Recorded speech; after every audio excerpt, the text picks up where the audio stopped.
Hello and welcome back to the channel.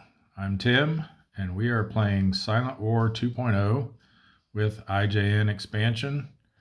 We're playing campaign number 3, Turning the Tide. We're getting ready to start week 2 of May 1943. So let's get going. Starting off with our war event phase. Need to roll a d10. If we get a 0 to 3, then a second roll will tell us which war event has occurred. The black die will be the initial die roll here.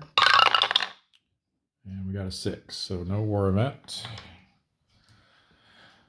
We're not far enough along for our torpedo improvement yet. We still have to get to 270 ships sunk.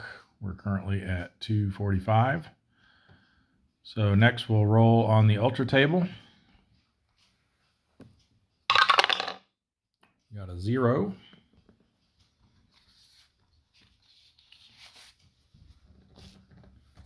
We're in War Period 3, so that's going to be the Yellow Sea and the Bonans. So get those marked.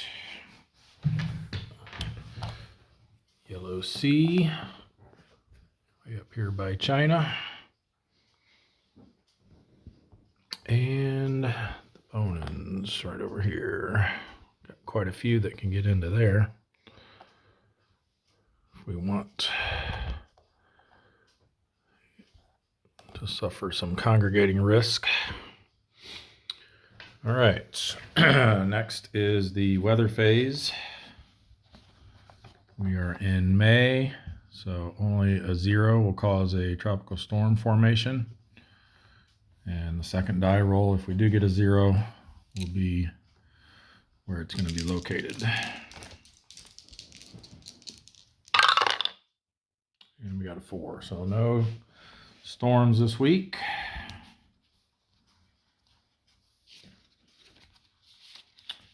All right, that's going to take us into our R segment. We have no reinforcements this week. That only occurs on the first week of each month. And so we can go on to the ready phase.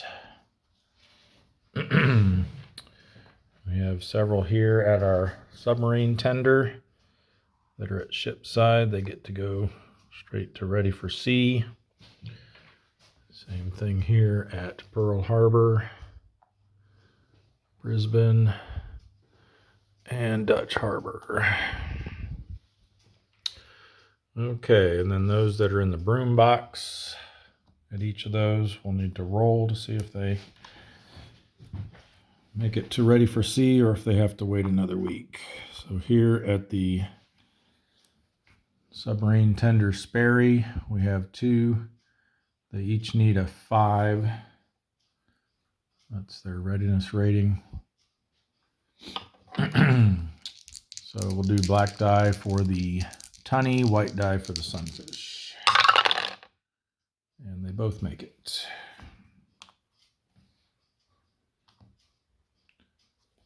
So all of those will be coming out from the Sperry. Over here at Pearl Harbor, also got 2, so we'll do, again, black die for the sawfish, white die for the runner. They each need a 5. Looks like the runner made it, but the sawfish did not. So the sawfish goes pier side. And we've got a big stack here at Fremantle. We'll roll these individually. Put it here so we can kind of see all of it at once. All right, so the first one needs a 5. He made it. Another 5 for the gray. Yes. The tuna needs a 5. Yes. S31 needs a 3. Yes. And fin back needs a 5. Ooh, almost. Tipped over to a 9 though. And then the gar needs a 5. No. All right, this was Fremantle. So these are all ready for C. These two go pier side. We've got a few up here at Dutch Harbor. The S-28 needs a 3. No. S-30 needs a 3. No. And S-33 needs a 3. Yes. So this one goes ready for C. The other two pier side. All right. Oh, and on the subject of Dutch Harbor, I did ask about whether or not the initial subs that were designated to operate in the Aleutians campaign, those initial 8 that you have to specify, are required to stay up there, or if you can rotate in and out as long as you maintain at least 8. And I did get confirmation that you are allowed to rotate them out. So I think what we're going to do this turn is send the permit back to, we'll just have him go back to the Sperry here and then have him start operating down here instead of up in the Aleutians, and keep some of our, basically the 8 worst boats that we have allocated up there. So we'll get that straightened out this turn. All right, that takes us on to the repair phase. You have a few that are still being repaired. We've got our flying fish early Gatto that's been in for refit here at Pearl Harbor. So if he makes it out to the broom box, he's actually going to get upgraded to a full-fledged Gatto. So those two need 8s. We'll do black dye for the flying fish and white dye for the silver sides. And they both make it. So silver sides to the broom box, and then we need to find the flying fish's replacement counter. These are all the early Gattos that can be upgraded. There it is. So he's now, instead of 644, he's a 744. Range extended to 8.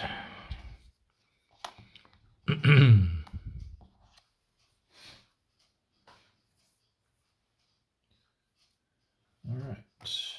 And that means we have a spot available for another one to come in for refit. So if we got another early Gatto out here on their way back to base, we'll make sure we get them in there for refit. All right, next we've got the steelhead that needs a 6 or less to move up. He gets it. And then the scorpion needs a 4 or less. And he got it. All right, and then we've got 2 up here at Fremantle. What are those? The albacore and the thresher. They each need a 5. So we'll do black dye for the albacore, white dye for the thresher. And they each make it. So they get to move into repair box 1.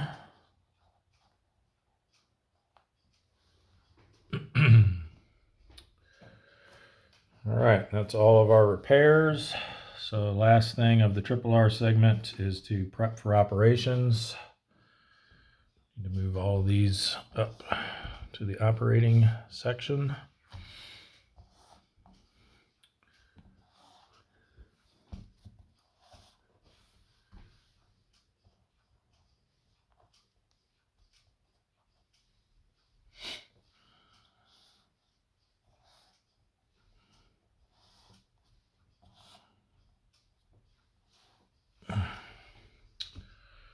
All right, I believe we've got them all. Yep.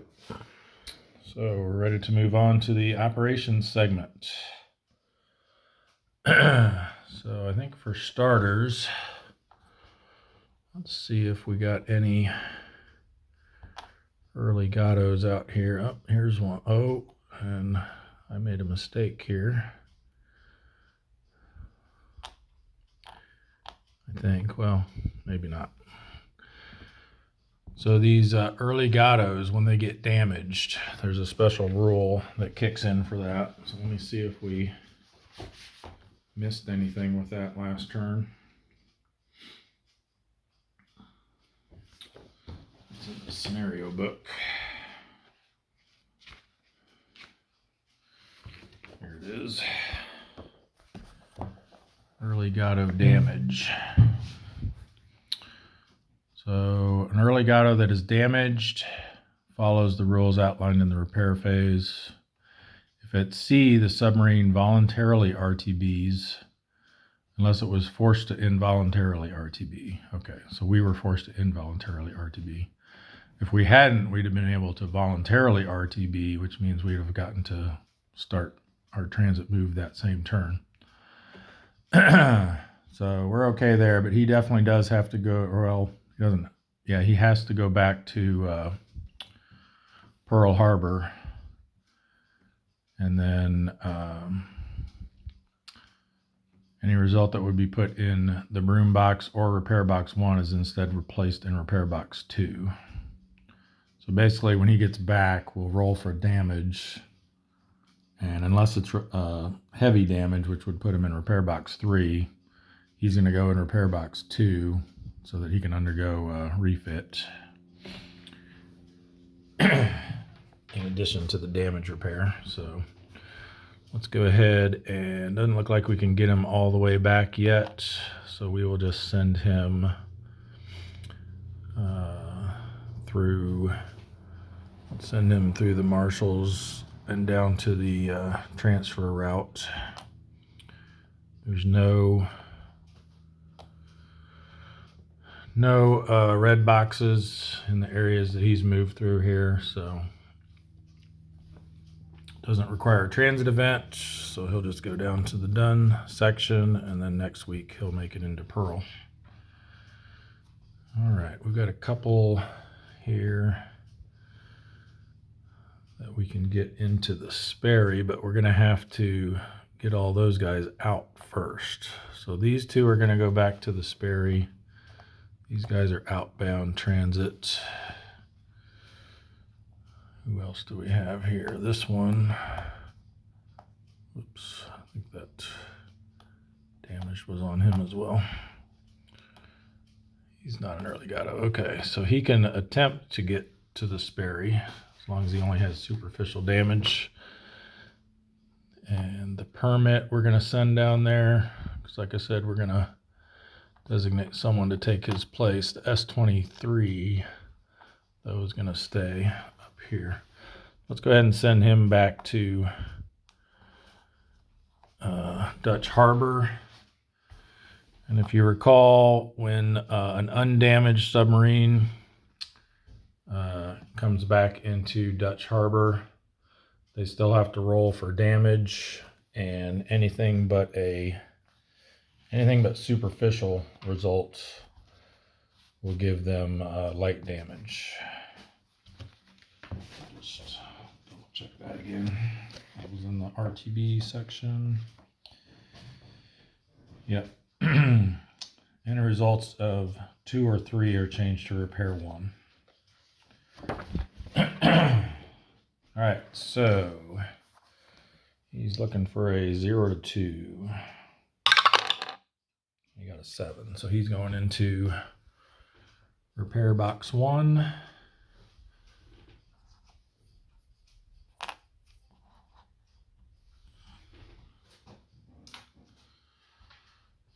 Okay.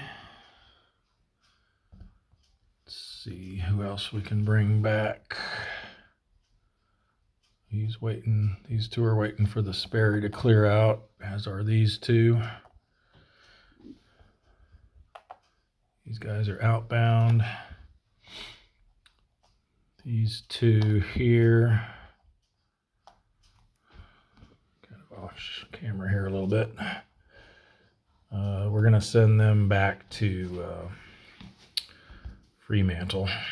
So we can go ahead and do that. So they go through, and there is one red box. They're on transit side, but then they get a plus modifier for going through narrower, shallow waters. So they still do have to roll for that. So anything but a 9, they won't have to worry about the transit event. So he's fine.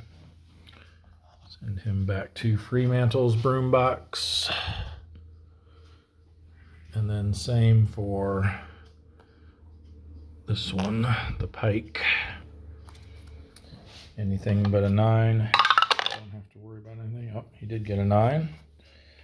So then we got to roll 2 more dice. These each have a +1. So narrow or shallow. That's going to be a 4 and a 0. So that's not going to. That's going to be a no event. 0 to 4 row and a 0. So he makes it back okay.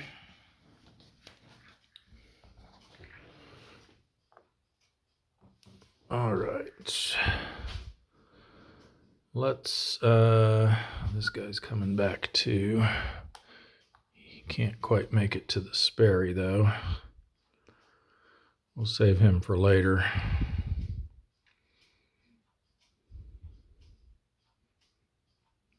I think we'll actually probably just have him come to here this turn. We don't want to clog up too many there in the bonins. So yeah, we'll wait until we clear that out a little bit. All right, so let's go ahead and take care of all these ones that are in the Sperry's broom box. I'm just going to go ahead and move them out here onto the map.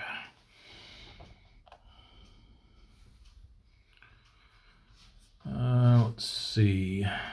None of them will be able to patrol this turn, so why don't we... I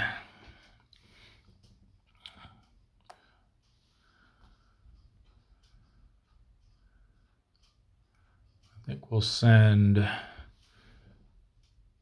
We want to have Morton with the Wahoo go back up to the Sea of Japan area, I think. So we're going to send him through the Kuril Islands to the Sea of Japan. There's a +2 to transit event checks entering the Sea of Japan. And there's 2 red boxes there. So he gets -1 for being on transit side, but +2 for entering the Sea of Japan. So he's going to have a +1, which means a 7, 8, or 9 will trigger a possible transit event. He just missed it with a 6. So he is good. He will flip over and patrol there next turn. And I think we'll probably send a few more up through there. See who else we have here.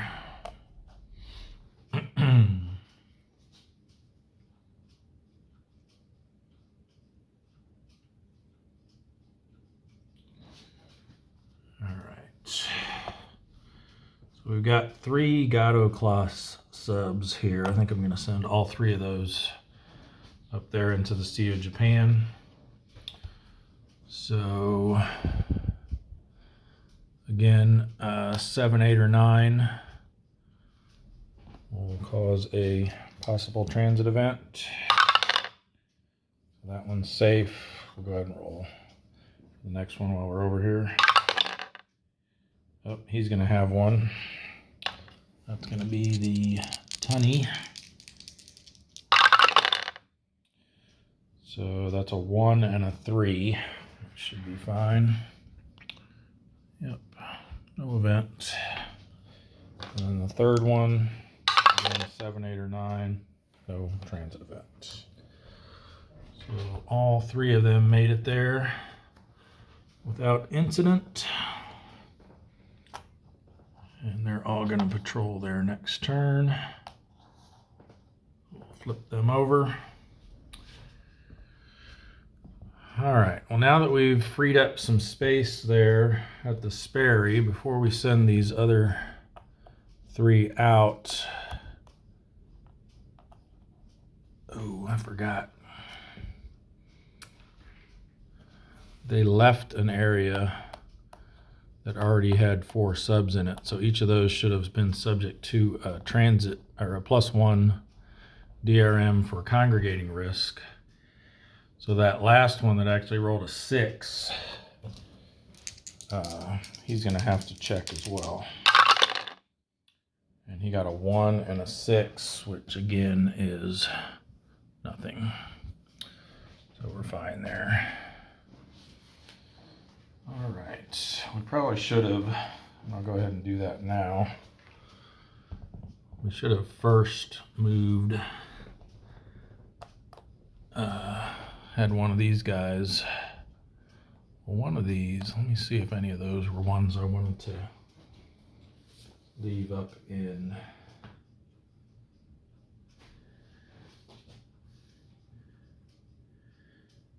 Yeah, I think the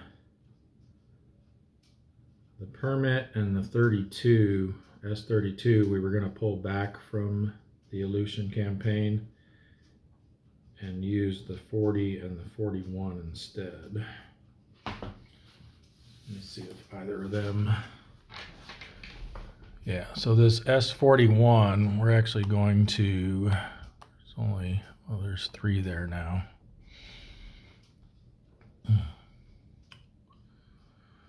All right, so let's do this. We're going to send him patrol move up to the Coral Islands.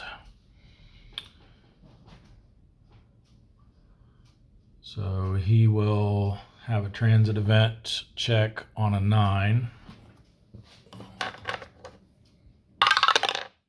Nope.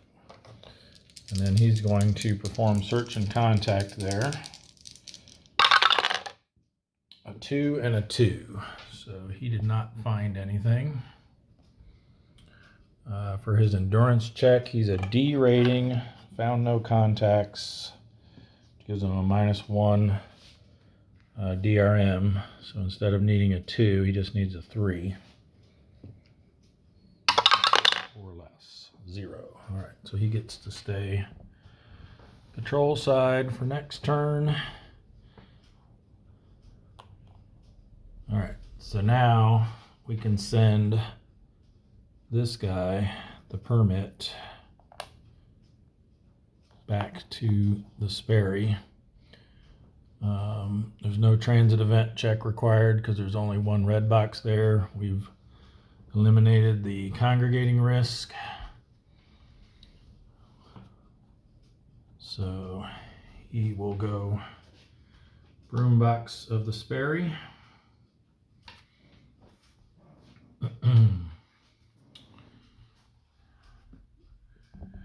And now we can get these other guys in there as well.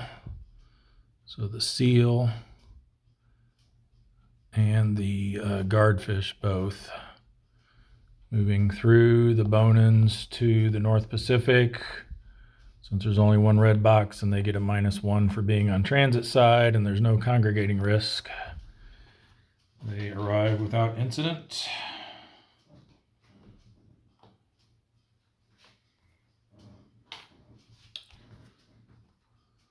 We've now got 3.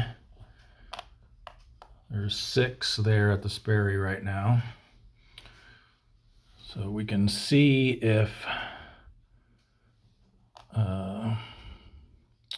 the pickerel is able to dock there.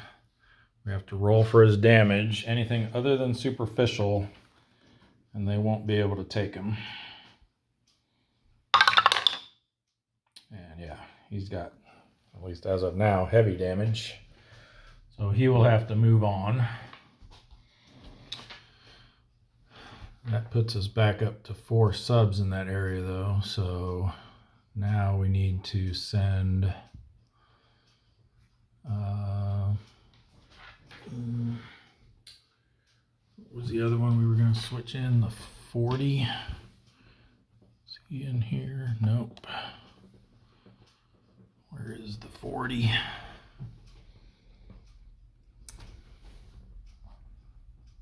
Oh, he's still in Dutch Harbor, so we're fine there.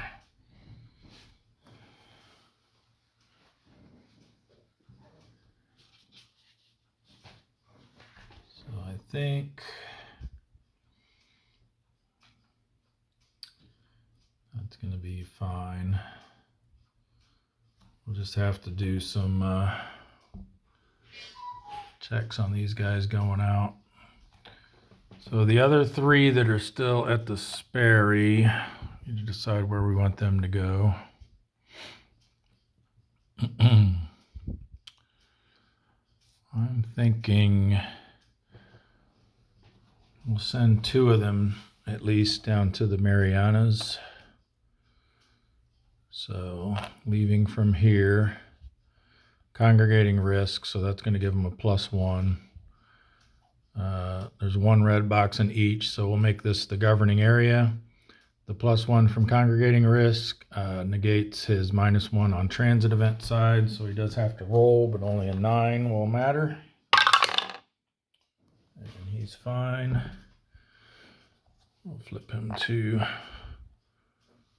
patrol side there.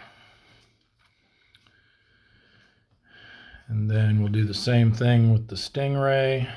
So again, only a 9 will matter.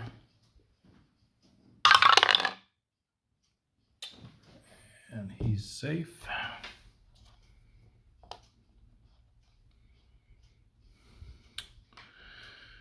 And we've got the Skipjack.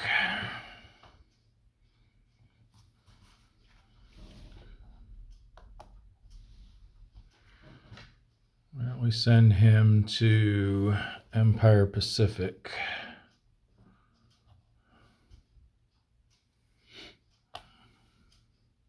Actually, you know what? I'm going to switch this up a little bit. I'm going to send, it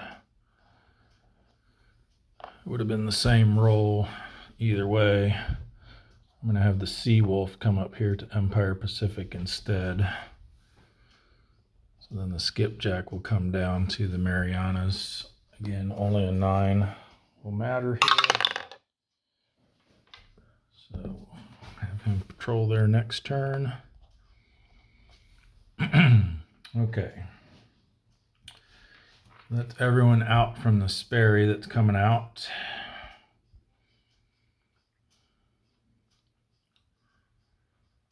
I suppose I could have waited till the end to do those, but that's all right.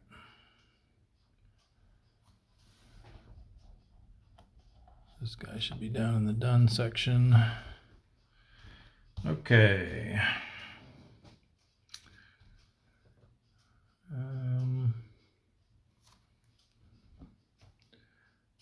I think what we'll do next is start over here in the South China Sea 2. We're actually going to have these guys, there's 4 of them here, right?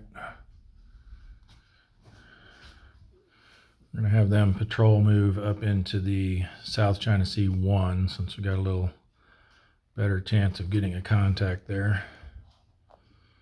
So we'll start with the Grenadier. So he will patrol move. He's coming from shallow, so he gets a +1 to his transit event check. So an 8 or 9 will trigger that. Okay, +1 on each of these rolls. Ooh, a 10 and a 4. 4 is going to be spotted, return to base. Well, that's a shame.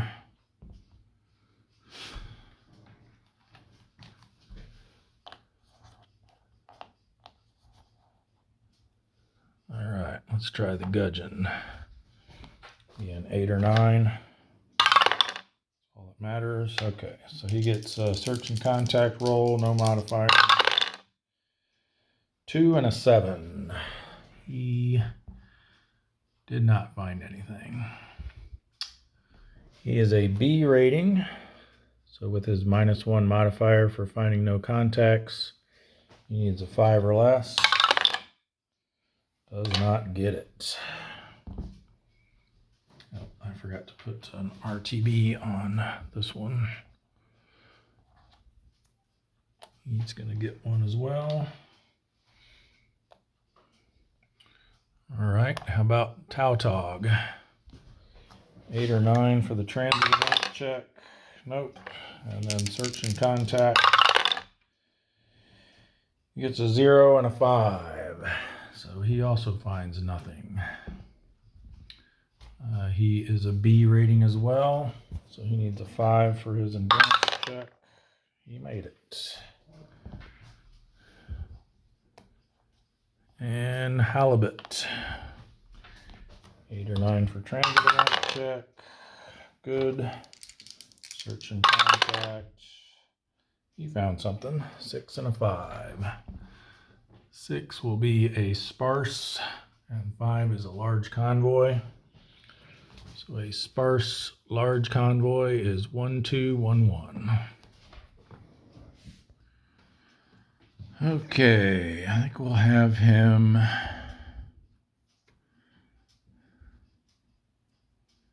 You know what? I'm just gonna try to avoid these two altogether. We'll set up over here in column D. We'll go aggressive posture. And we would normally have to flip over 5, but there's only 2 that we can flip. So we got this one. Nice. And of course he's a destroyer.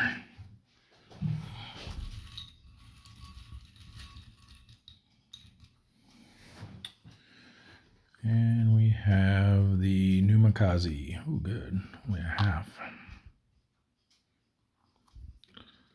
Little 1,000-tonner.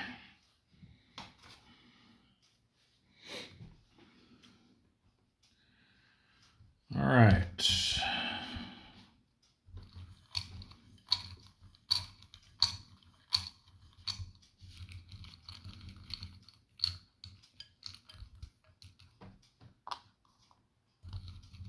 A couple TDC markers here. +1, +2. Not that great. All right, let's see what we can make happen. So they're both reduced by 1 because we're aggressive. So this is really a 0. So we're at 6. -1 for the torpedoes makes 5. We lose 2 for the ship defense. 1 for his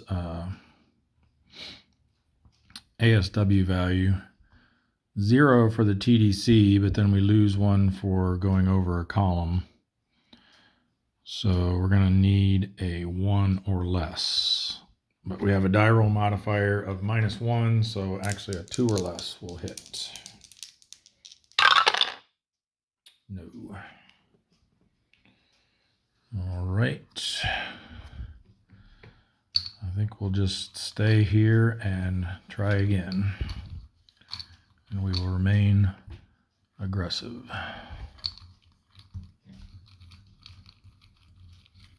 Hope for some better TDCs this time.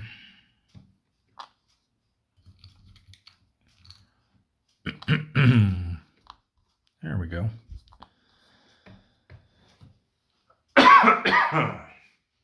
Excuse me.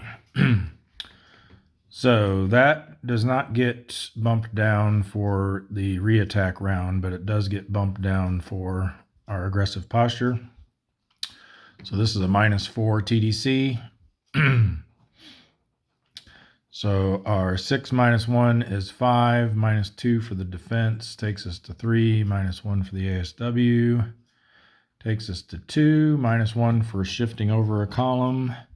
Then we get to add 4 back in. So this time we can hit on a 5 or less with the modifier, a 6 or less. There we go. Now is a 4.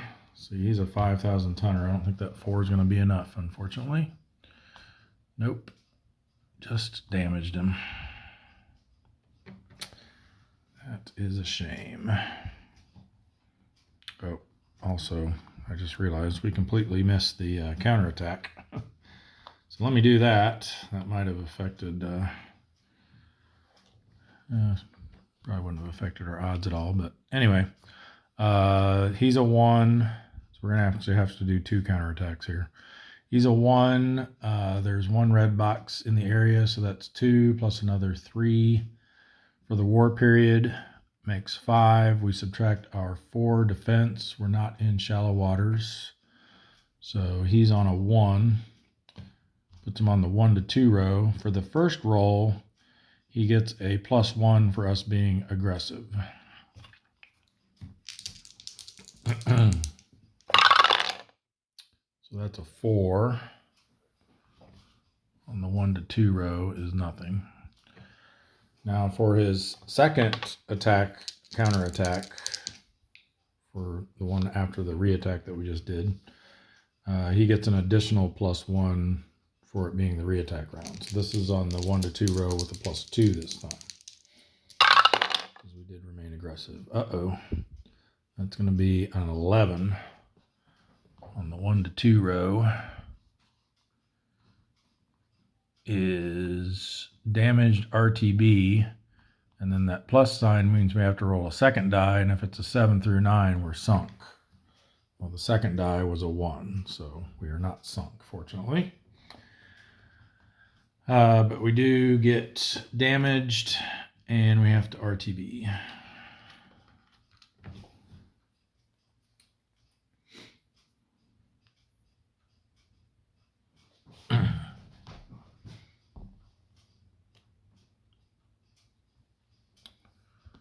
All right, next, got these guys in the South Philippine Sea. Looks like North Philippine Sea is a little better. So why don't we try,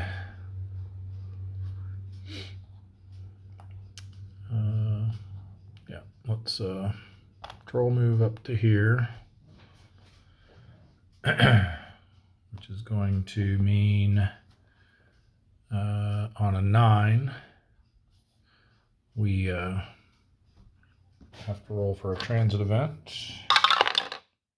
Nope. For search and contact, it's just a regular roll for that. That's a 6 and a 6. So that is going to be a low density large convoy. So low density large convoy, a little bit bigger. We're at 2211.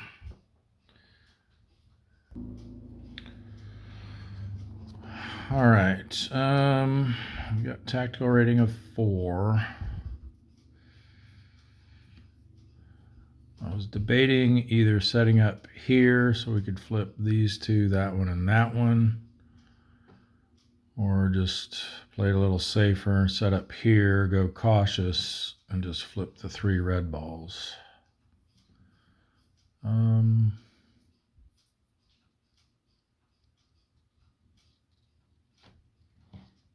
Let's do this. We'll go standard attack posture. So we're flipping over 4. Nice. Combat event. Tonnage doubled would be nice. 4. Let's see what that is. Oops.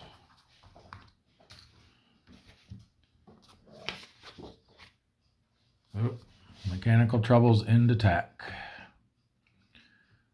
So if we have to roll a die, if it's odd, we get damaged and have to RTB. If it's even, we skip the endurance check and just go straight to the done area. It's a shame. That was going to be a couple of nice targets there, I think. It is even. So we just go to the done section. All right, we'll have the porpoise patrol move up to there. So again, just a 9 is all we have to worry about. And then for search and contact, 1 and 1 is going to be nothing. So he is a C rating, which means he needs, with his modifier, a 4 or less. Nope. We will RTB. Next turn. And then the drum will patrol move up to there. Only on a 9. Nope. Search and contact. 1 and 3 is going to be another nothing. So he is an A rating. So he can stay around on a 6 or less with the modifier. Huh. He doesn't even make that.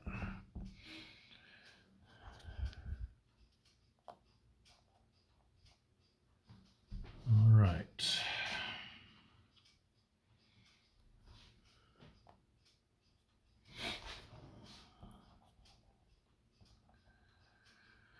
Well,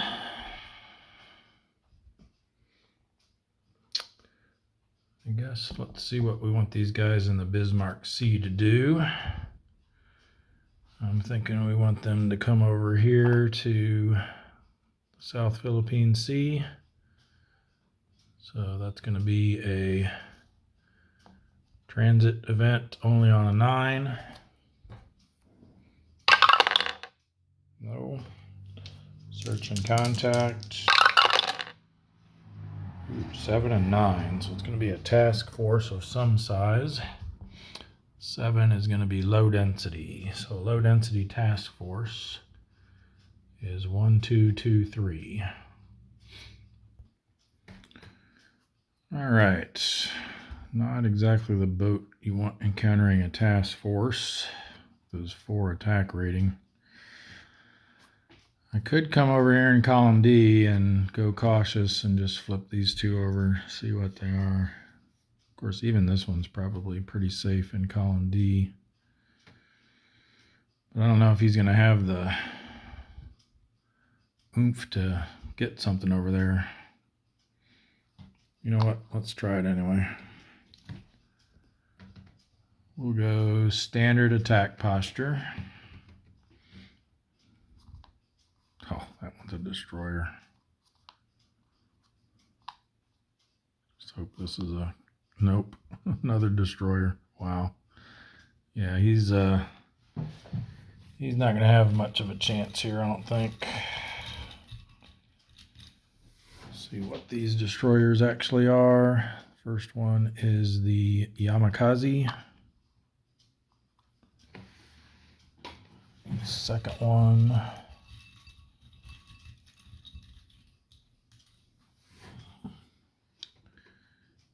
is the excuse me, Amatsukaze. Yikes, that's a 3. Yeah, I think we just have to hope for no solution here and then withdraw without a counterattack.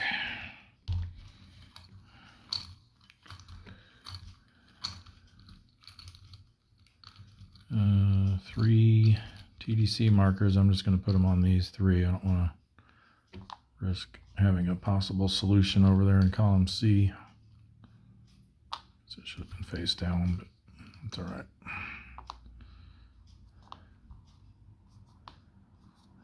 Well, we got some nice TDC markers, but I don't think... let's see. Yeah, our attack's only 3. He's got 2 defense plus 5 from the ASW. No shot. So we will just withdraw. He's a C rating, so he needs a 3 or less to stay out. He gets it.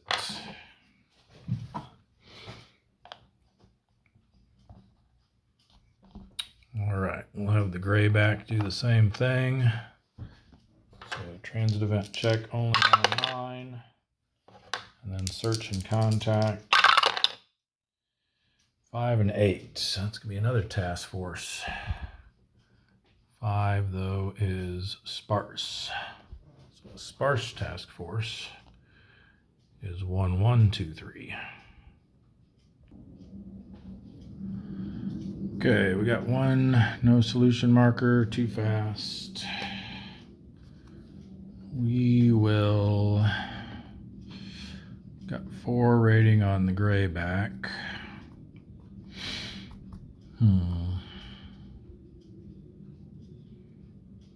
Let's set up in D. We have better luck with these draws this time. Standard attack posture. So we'll flip over all 4. Nice. Ooh. Okay. Both of these be capital ships. There we go. Battleship and auxiliary. We'll replace the battleship and then see if it's something that we can actually encounter in the South Philippine Sea.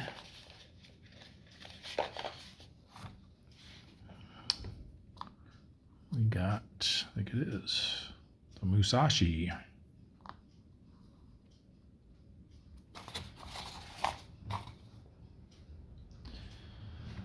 Well, at least by the regular IJN rule, or the regular Silent War rules for Japanese battleship doctrine, we are allowed to encounter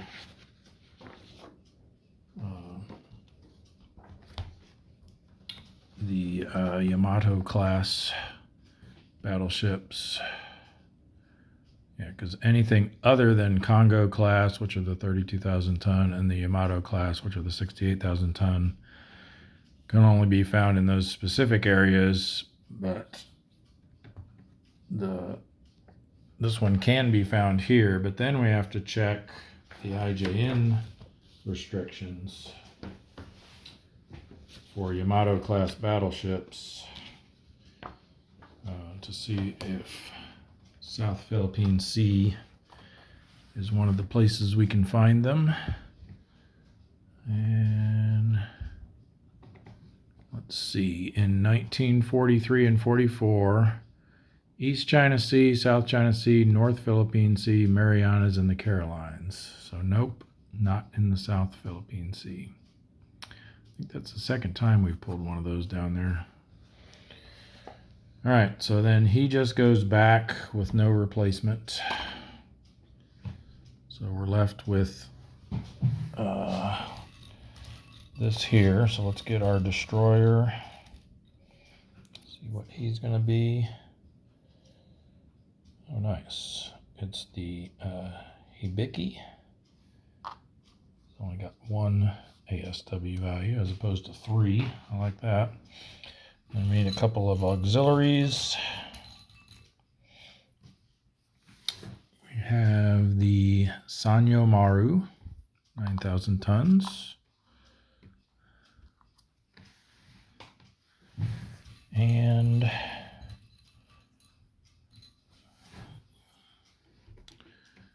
oh, I thought it was 16 for a second. Honen Maru, 6,000 tons.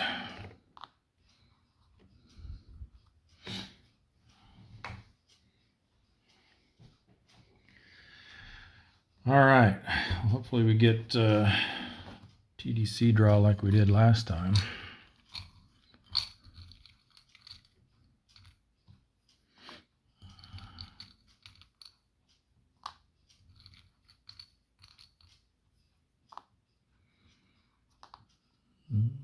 -1, 0. I'm not planning on going after him anyway. Okay, good. -2. All right, we'll have a good shot on him.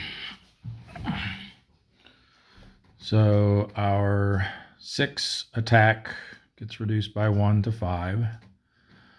-2 for the ship defense is 3. -1 for the ASW is 2. And then, did I say what posture we were going? I forget. I'll assume it was standard. Since if I didn't say anything, we'll assume that. I don't remember saying being aggressive. All right, so this is just a -2 then, so that's going to add 2 more back. So we need a 4 or less. So 50-50 chance of hitting the Honan Maru. And we don't get it.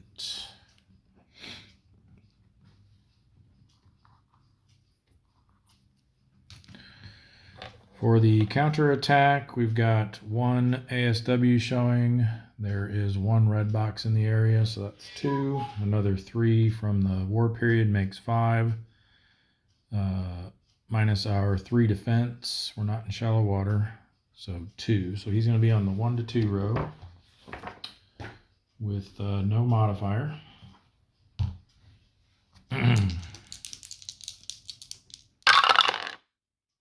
And a 3 is nothing. All right, I think we just stay here so we don't have to flip this guy over. Why don't we switch to aggressive this time?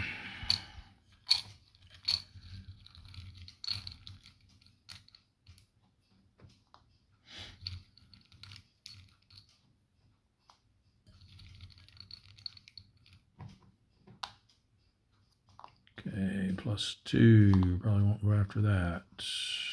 Need this one to be, oh, darn it. Well, +2 on this guy is still better than trying to go after him with his 6 defense with only a 0. So, see what can happen. It's actually a 0 because it's -1 for the reattack round, -1 for being aggressive. So we should still have a halfway decent shot. 6 minus 1 is 5. -2 for the defense is 3. -1 for the ASW. And then 0 for the TDC gives us a 2. So we need 2 or less.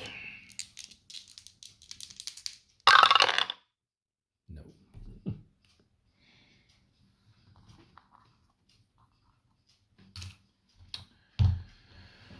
All right. Another squandered opportunity. For our reattack then, or not reattack, counterattack, again, he's at 5, minus our 3 defense, puts him on the 1 to 2 row. But now he has a +1 for reattack round and +1 for aggressive. I guess I should have mentioned I actually needed a 3 or less with the die roll modifier, but still didn't come close. So 1 to 2 row with a +2. Oops. That's going to be an 8. That might be something bad. Just spotted. So the grayback is spotted. We need to do his endurance check. He's a B rating, and he did go aggressive, so he gets a +1. So he needs a 3 or less. Oh, we got it.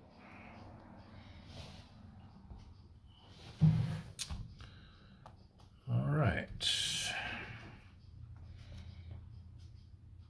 I think next.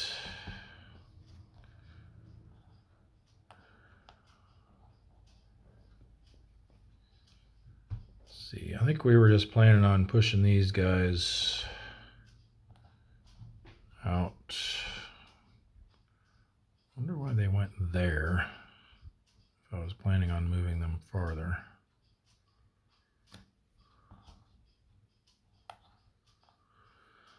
Well, I'll have to live with it now. Yeah, I'm thinking maybe we push them over into the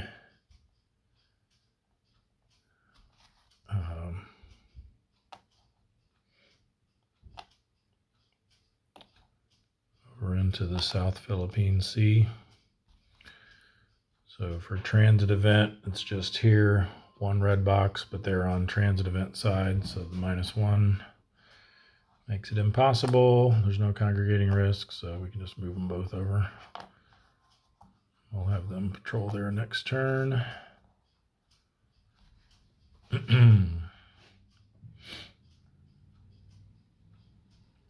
Yeah, I really should have. I was planning on having them go that way. I'm assuming they came out of Brisbane. Should have had them come over this way, but don't know. I don't remember. That was a couple days ago. All right, let's see. Looks like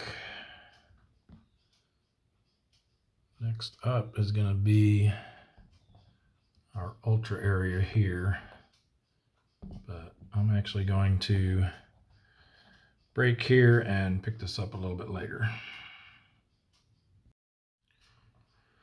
All right, so we're continuing our operations segment here, looking at sending some subs here into the bone-ins to take advantage of this ultra area.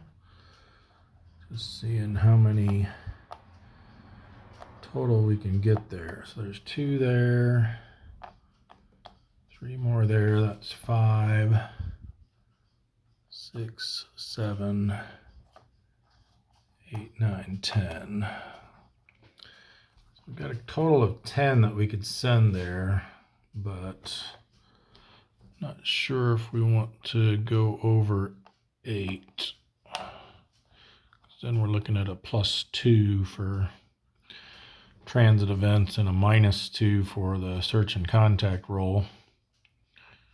At that point, probably be better off searching here, because that means they wouldn't even find anything on a roll of 5 or less. I mean, it would be +1 for ultra, so really 4 or less. But at that point, I think these 2 will be best left here in the Marianas. We'll just send 8 of them into there. All right, so I think we'll start with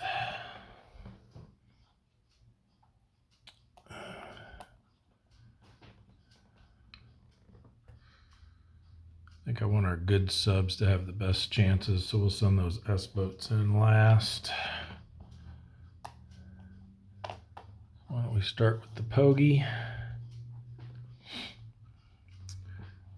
So he will need to do a transit event check, but it will only matter if we roll a 9.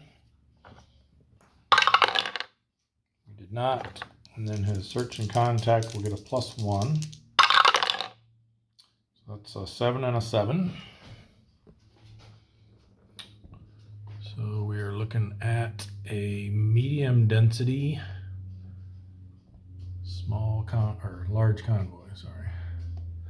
Medium density, large convoy. And then we get to add 1 to each of these numbers. So it's going to be 3, 4, 2, 2. Oh, that column B looks kind of scary. Got a 4 rating.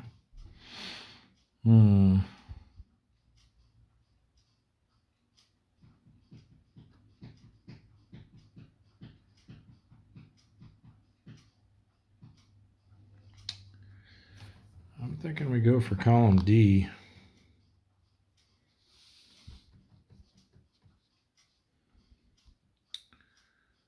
We'll do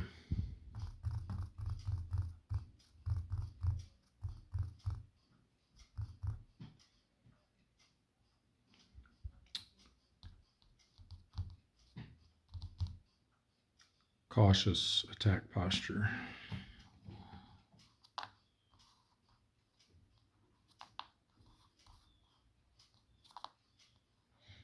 All right, not too bad. Find out who our light cruiser is going to be.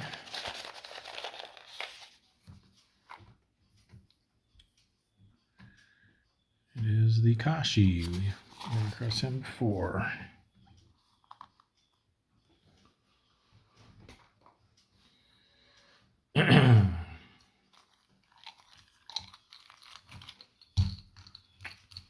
Get 4 TDC markers.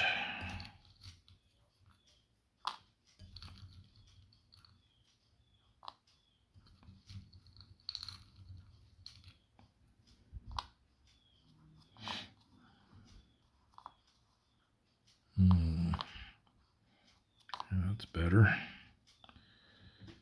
All right. see which of these we want to go after. It looks like there'll be equal shots because they're basically one away from each other, and this one has one more defense, so they're going to end up working out to be the same number.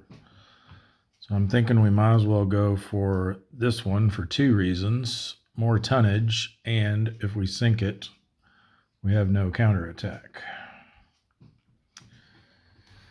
So let's see what we need. Our 7 attack becomes 6. We lose 3 for the ship defense, 1 for the ASW, the half rounded up.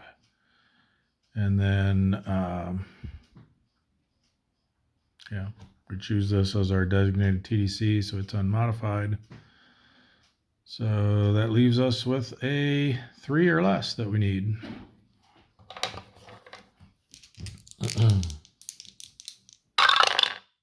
Hey, look at that. And a 6 for, into my player. It got kind of bent.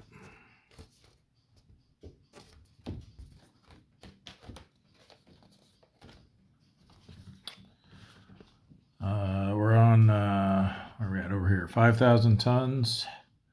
So a 6 modified down to a 5 is enough to sink it.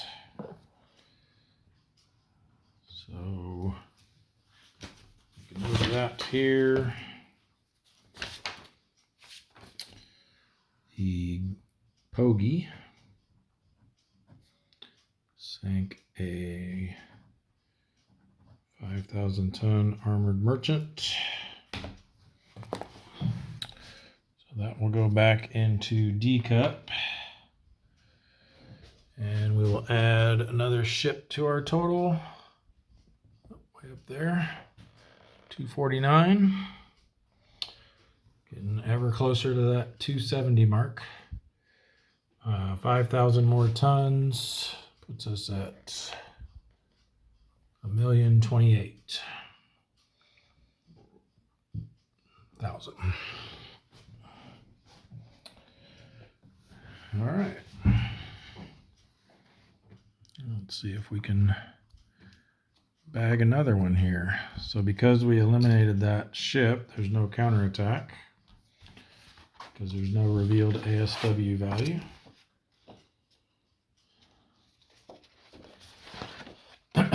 So for the re-attack, we don't want to slide over here because then we're going to have to reveal a bunch of this stuff. So we're just going to stay where we are. And since we don't have to worry about how many we're revealing now, I think we'll switch back to standard attack posture. I mean, that doesn't really gain us anything, I guess. Unless we were planning on going after multiple targets.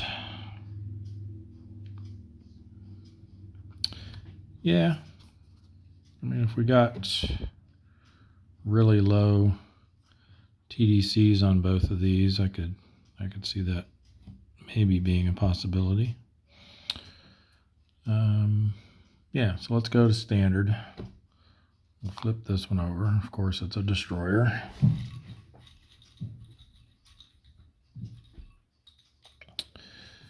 It is the Kuroshio. So I think split shot is probably out of the question now. See if we can bag that cruiser.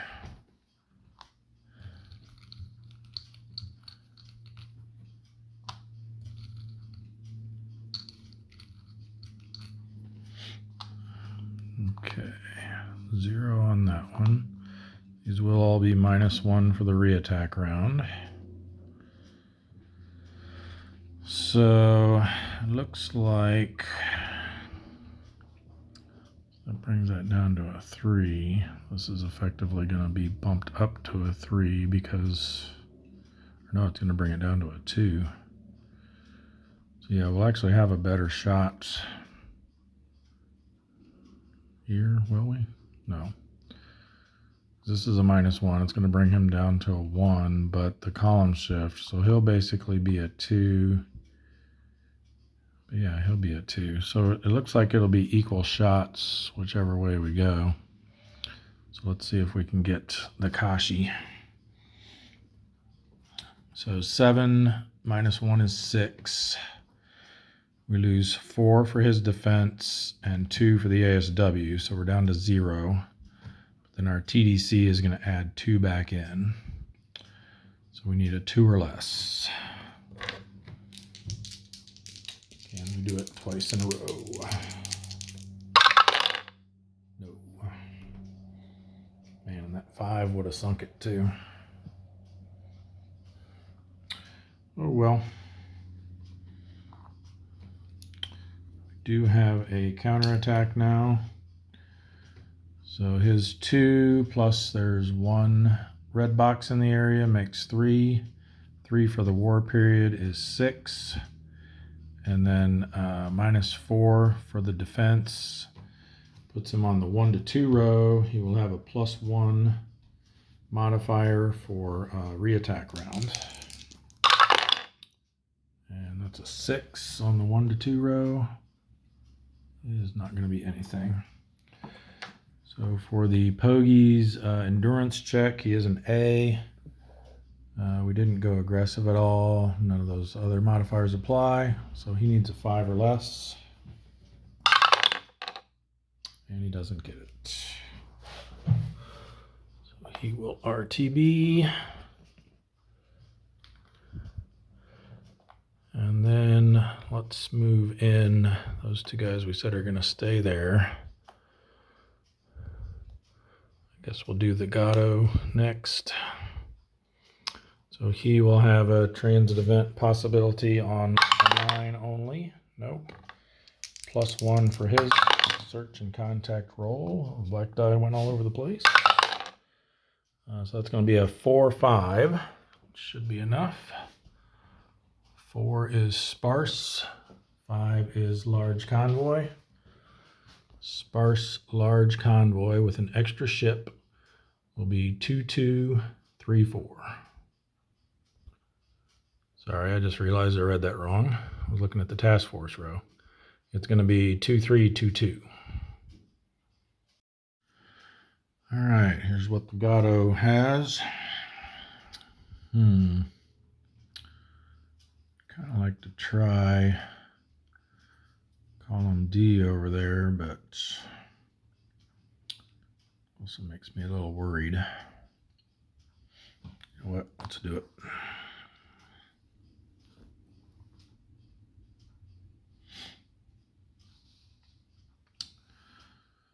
I think we'll go cautious this first time, just so we can leave one of those IJN flags down. Okay,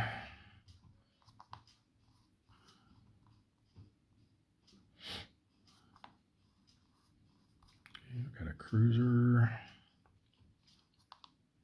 and a battleship. All right, let's see what we have here.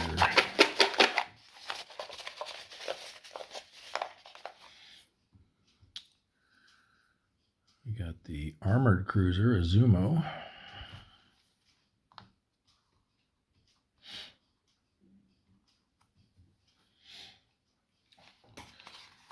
And for our battleship, we are in the bones. So we'll have to see if it's one that we're allowed to encounter there.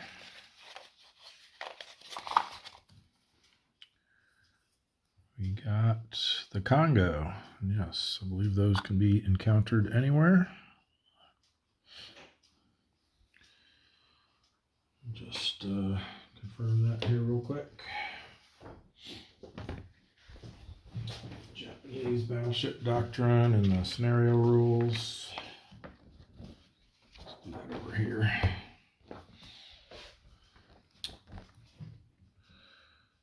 Yes, Japanese battleships. All BB and BV other than Congo class and Yamato may only appear in those specific areas.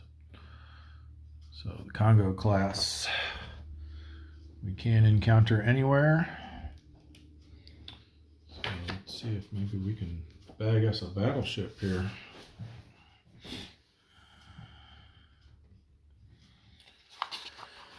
All right. Got 8 defense, so we're going to need a pretty nice TDC marker on there to have a shot.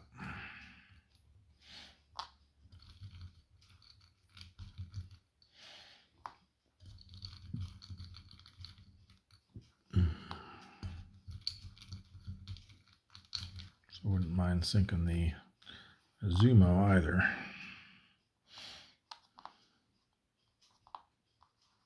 Okay, we got the bad ones out of the way, hopefully. Nope. A 0. I don't think that's going to be good enough.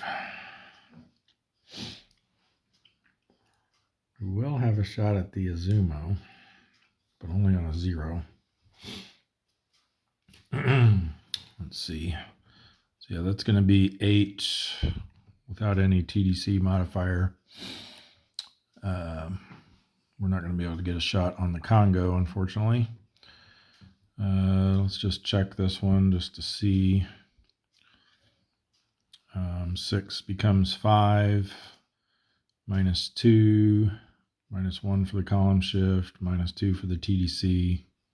So yeah, either one of these would require a 0 to hit, so we might as well go after the Azumo. This would be awesome if we could get this. Oh, 0 on the wrong die. All right. No counterattack.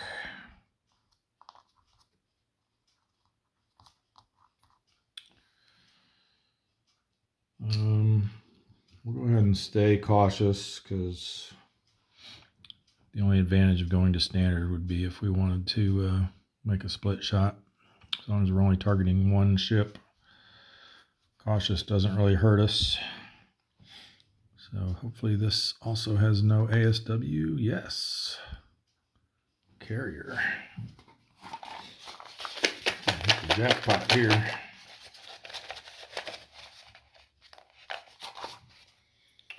And we have the Hosho. So because he's aircraft capable, we will have a counterattack, but he won't contribute anything to our attack as far as ASW. All right, let's get some better luck with these TDCs this time.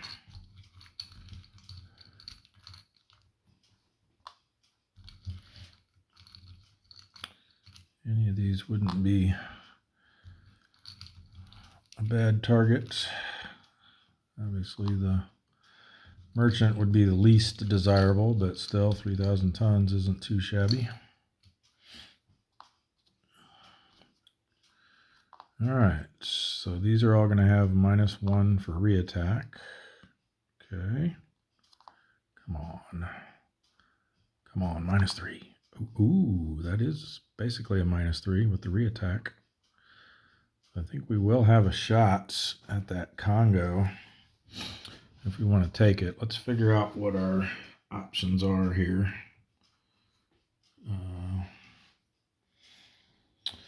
So whatever this ends up being, this will hit on 1 higher because it's identical other than one difference in defense. So let's figure out what it would take to hit the carrier. We're at 6 -5, or -1, I mean, is 5. We lose 3 for the ship defense. We lose 1 for moving over a column. But then we get 2 back from the TDC. So this one would require a 3 or less, which means this would require a 4 or less.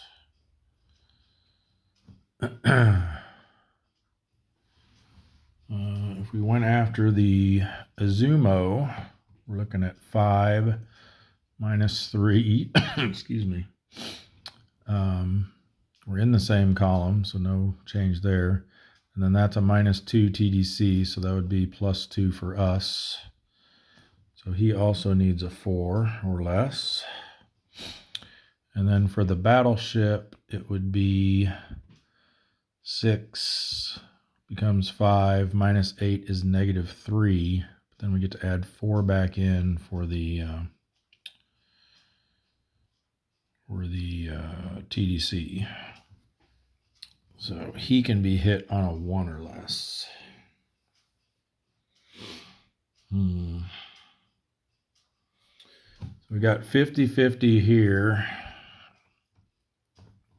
Just under 50% chance of hitting the Hosho. Then only a 20% chance to hit the Congo. And he would need a really big number for the damage results. 20, he'd be on the 26 to 35 line. So with our -1 torpedo value, we'd need an 8 or 9. So we'd need a 1 or less on the black die and an 8 or 9 on the white die to hit him. So as much as I'd like to try that, since we have a lot better shots on some other ships, I think we'll go for that. So yeah, I think we'll go for the Azumo. That's the most tonnage with the best odds. So we need a 4 or less to hit the Azumo. Come on. Yes, 4, and then the 7 is going to be modified down to a 6. He is a 10,000 tons. We're on the 10 to 17 line. 7 modified to 6 is still sunk. All right. So we have sunk the Azumo. So let me make a note of that. That was the, looks like someone ran off with my pen, so I'll have to, oh no, here it is. That was the Gato. Taking out the AC Azumo. 10,000 tons. So let's mark that on our tracker over here. That's going to roll over our ship count again. So now we're up to 250. And then for tonnage, we just need to move this one up 1 spot. So that takes us to 1,038,000 tons.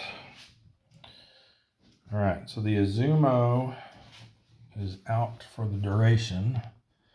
And since there is also an Azumo counter in the Silent War mix, we need to remove it as well. Although he's not actually in War Period 3, he gets removed from the Silent War mix, although he's still available in the IJN mix until, when does that occur? Until 8 of 45, so it's kind of interesting. But we got him. All right. So now we have to do this counterattack from the carrier.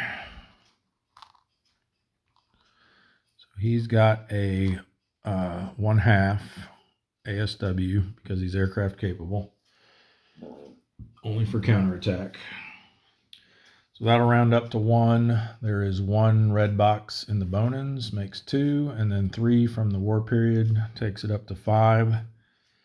We've got our 4 defense, and we are not in shallow waters, so that's going to put him on the 1 to 2 row. He gets a +1 modifier for the reattack round, but -1 for us being cautious. So it's going to be just a straight roll on the 1 to 2 row. And you get an 8. I think that might, nope, just got in there, just spotted us. So we are spotted. Need to do our endurance check. So we are an A rating with no modifiers. We need a 5 or less. And we got it. The Gato can stay out another week.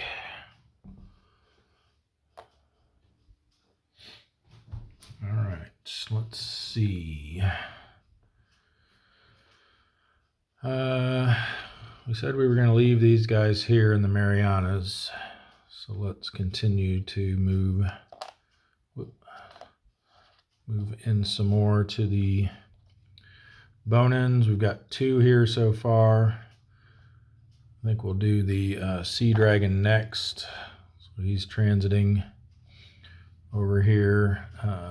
1 red box. So we will have a potential transit event on only a 9. Ooh, got it. Let's see what happens. Ooh, that's bad. 8 and 7. 8 puts us here. 7 is going to be blue, which is spotted, engaged, and damaged. Return to base. So he gets all 3 of these statuses.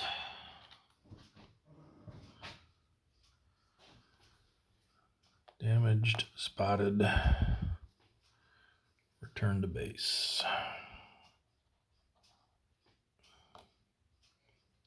Okay, let's try the Sculpin. Okay, only on a 9. This puts us at our 4 ships in the area, so the next one to move in will have congregating risk. For his not transit event, he just passed that. For his search and contact, there's no modifiers. He gets a 4 and a 6. So a 4 is going to be sparse. Or actually, sorry, there is a modifier. +1 for ultra area. So it's actually a 5, but that's still sparse. And then 6 is going to be a large convoy. So a sparse large convoy. That's what we just had for the Gato. It's going to be these numbers +1. So 2, 3, 2, 2. Well, certainly a lot of IJN flags here. Rising Suns, I should say. We're 6 attack and 4, so still pretty decent. So I'm thinking we'll try our luck over here in column D again. Don't like this over here. Most of those Rising Sun flags are actually bad, so we do have 1 no solution here we need to get rid of. That was too close. All right, so we are going to go, I think cautious is probably wise at this point. So we'll just, we're only flipping over 3 anyway, so we might as well get that advantage of the modifier. Wow, a couple of carriers and another cruiser. Okay. So this one is the Shokaku, which I believe gets replaced with its IJN counterpart. Actually, it can be either the Shokaku or the Zuikaku, according to our little chart here. Shokaku, use Shokaku or Zuikaku. So we will find those 2 and randomly pick one of them.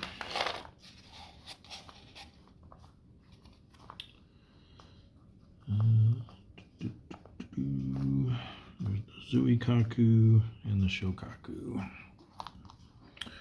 All right, so we'll do odd for the Shokaku, even for the Zuikaku. It is even. We find the Zuikaku. Goes back to D. Then we need another random. Which could be the Shokaku.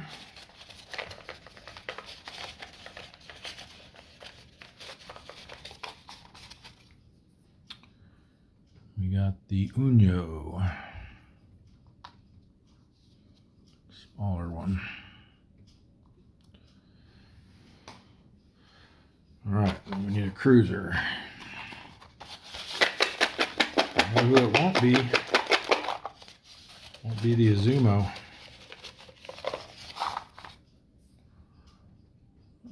The Chikuma aircraft capable cruiser. So we'll have a little bit of counterattack going on here. Well, yeah, we had 2 carriers too, so yeah, we'll have a lot of counterattack going on here. 1.5, but nothing for our attack round, fortunately. All right, let's get us some TDCs and see if we can do some more sinking.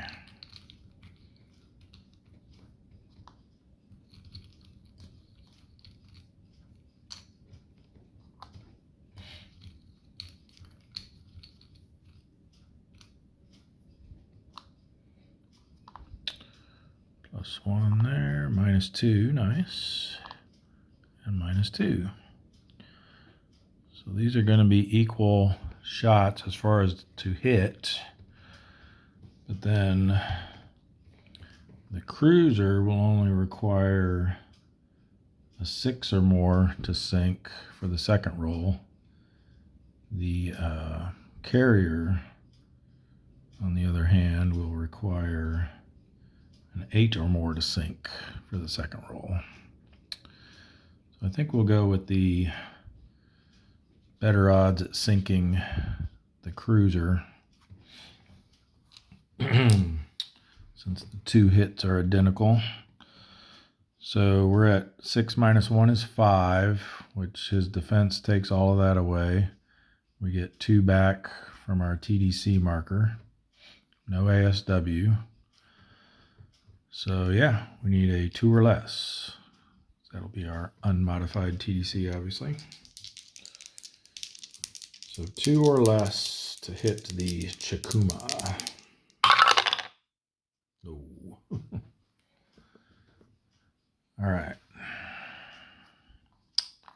So for counterattack, like I said, they've got, each of these is contributing a half. So it's going to be 1.5. Rounds up to 2. 1 from the op area, 3 from the war period.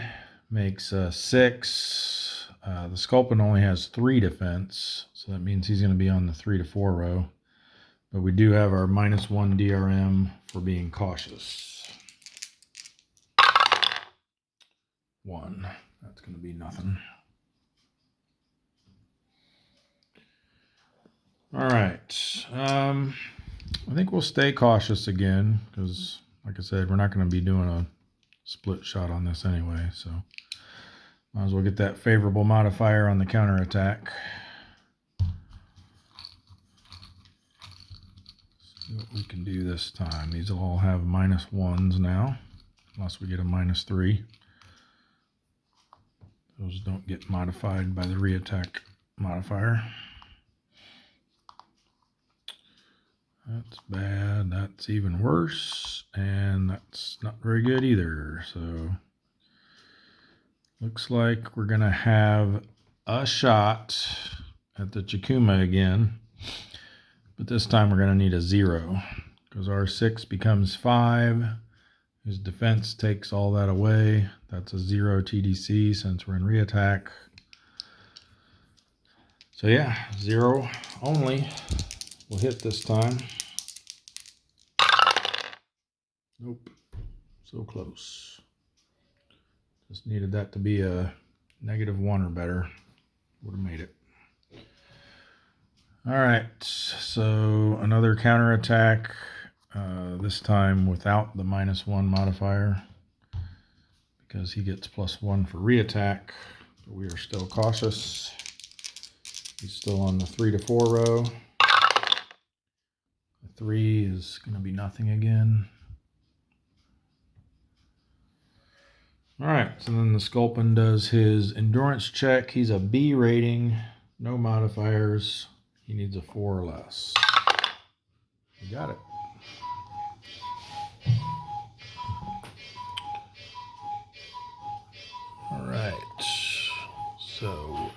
said, we now have 4 ships in this area. Boats, sorry. So everyone else is going to suffer congregating risk, but only a +1. Well, +1 on the transit events, -1 on the search and contact. So all these guys will have even rolls for search and contact, since that'll cancel out the ultra bonus. And they will have +1 to all their transit events. So they'll get a transit event check on an 8 or 9. Since we just have the 1 red box there. All right, so we'll try the salmon next, I guess. So 8 or 9 gives us a potential transit event. No. Straight roll this time on the search and contact. 6 and 9. That's going to be a task force. And the 6 gives us low density. So low density task force with an extra ship for each is going to be 2, 3, 3, 4. Okay, we have 1, no solution here, bad angle.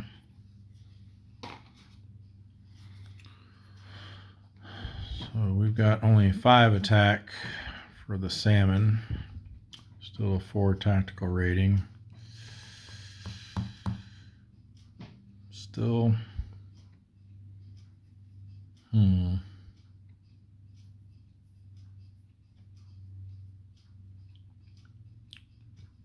maybe this time we should try here, because it's 5 red balls that we can flip over, and then we can slide over here if we need to for the re-attack round. So let's go aggressive for our initial attack posture. We'll flip all 5 of these over. Hope we don't get burned here. Oh, we did. All right, but this is a good opportunity to point out something I've been doing wrong with these diligent escorts when we're at aggressive posture. More cautious. There's a modifier that only applies to diligent escorts. Let's set this over here. Pertaining to the your attack posture. So for aggressive posture, any diligent escort in the same column as the submarine, which this one is, has +2 DRM to the diligent escort's counterattack. We've been only given them +1 DRM, you know, just using the normal DRMs here when we roll on this diligent escort roll right after they're revealed. But when you're aggressive and they're in the same column, you're actually supposed to get a +2 to that special diligent escort counterattack. So we are now rolling for that. So he will get a +2. Just kind of messed everything up here. He'll get a +2 to this roll on that special diligent escort line. Oops. This one never needs a second roll, so we'll just roll the 1 die. Ooh, that's going to be a 10. We are sunk. Look at that. He got us. So we lose the salmon.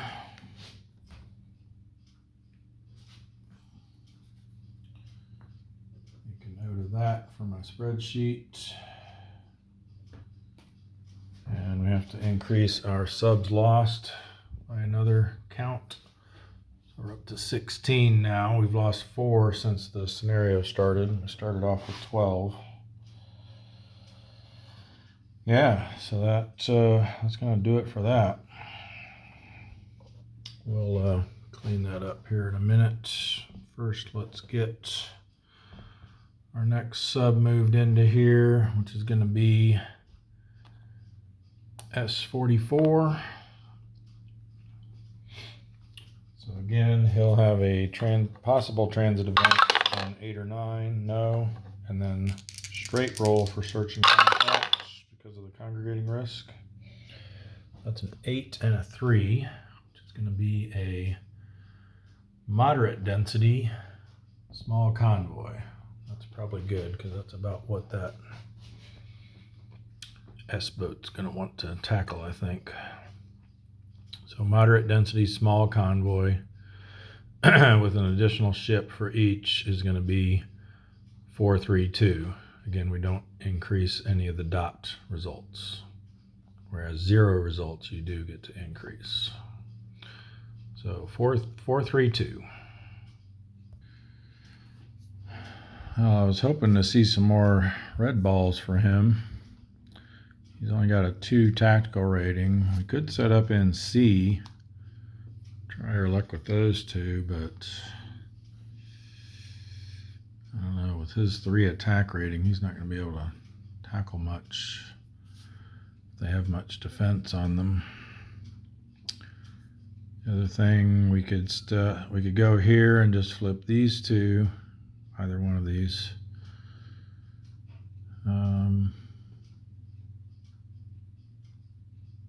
We could go here and go aggressive. That would let us flip 3. Why don't we try that? So we'll set up here in column C. We'll go aggressive posture. Let's try these first. Okay, good, good. And please don't be another diligent escort. Oh, a combat event. Okay, this could help us or hurt us.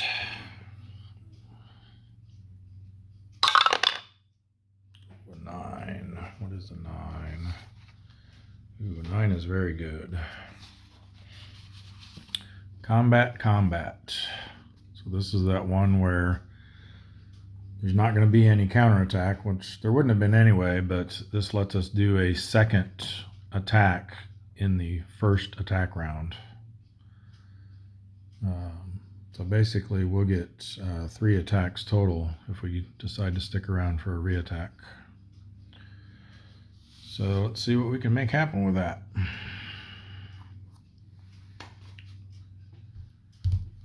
Our 2 TDCs.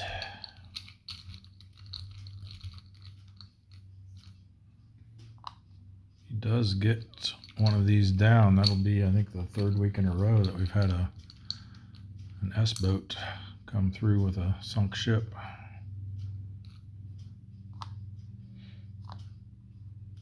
-1. Ooh, -2. Nice. All right. So we are aggressive. So those are all -1s. And we get a -1 DRM to our die roll to hit. So let's see. Basically, whatever this one is, this one will be 1 less, obviously. So our 3 attack rating gets reduced to 2 for the torpedo level. The 2 defense zeroes that out. Then this is actually a -3.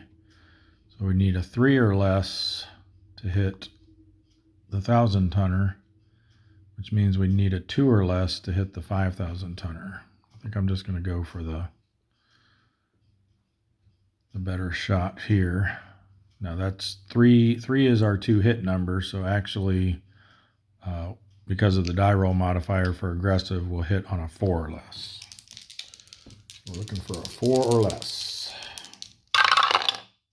No. All right, and then for the thing is with this extra attack, we still have to reveal more ships for it too. So, and we can, well, I believe we can shift and change posture at the same time. So let's do this. Let's slide over here to column D. That way we won't have to reveal anything else. Got no No worries of a counterattack at all. This is still the first attack round though, so the TDCs won't get a -1 for that, but we'll stay aggressive, so they will get a -1 from that. So this is our second attack of the first attack round.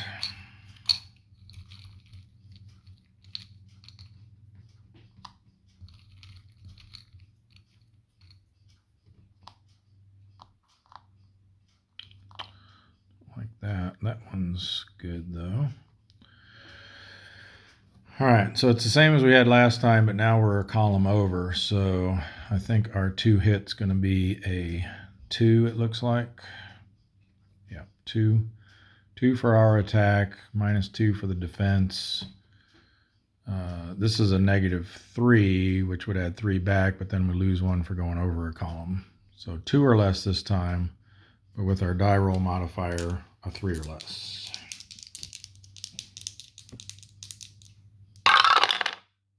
No. Need those reversed. All right. So now we go to the actual re-attack round. We'll stay aggressive. So this time we'll have a -2 to the TDCs, unless it's a -3. And then we only get a -1 on it.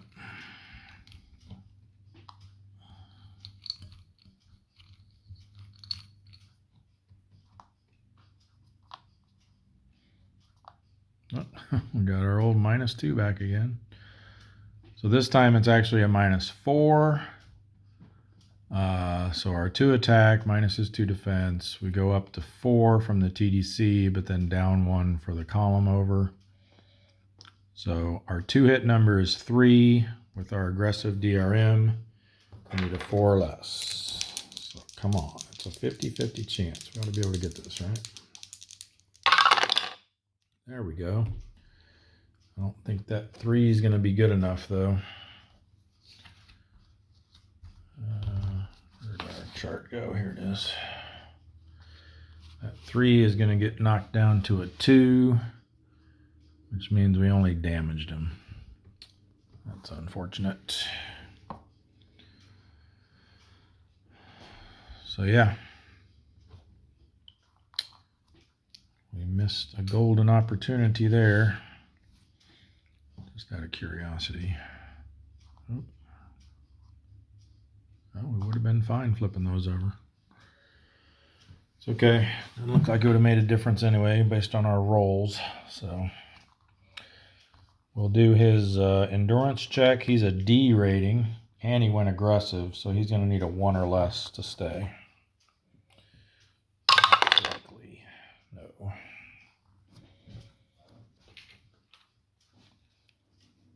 Put him up here, an RTB marker, and then we've got the S47 coming in next. He will get a potential transit event on an 8 or 9. No, and then no modifiers for his search and contact. 3 and 4 I think is going to not find anything.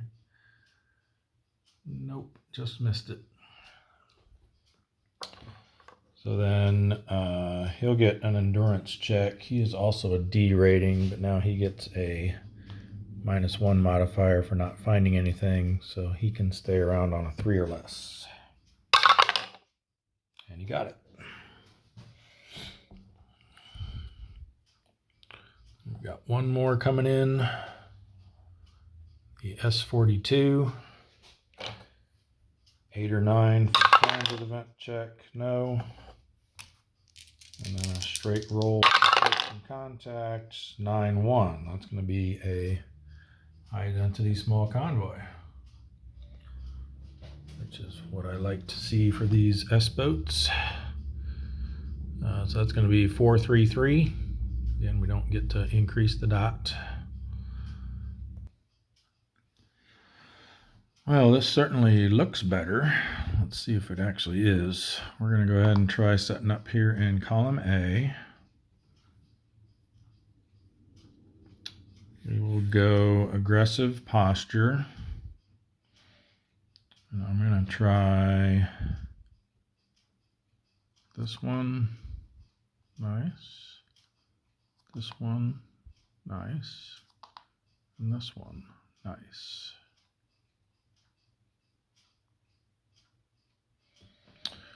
All right. So we need 2 auxiliaries.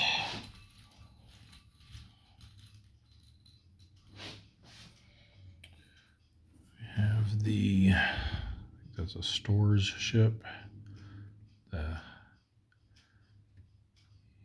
IJN Maru. I don't know. Nice tonnage. And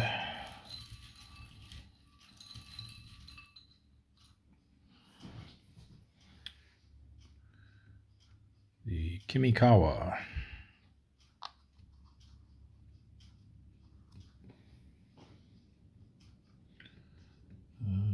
A cup. All right. We get 2 TDC markers.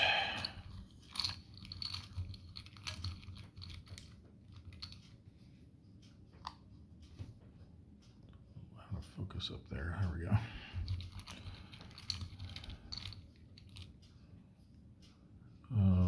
Actually, I think we want to go on, since we only get 2, let's go on this one and that one. I think that one might be a little out of reach. Okay.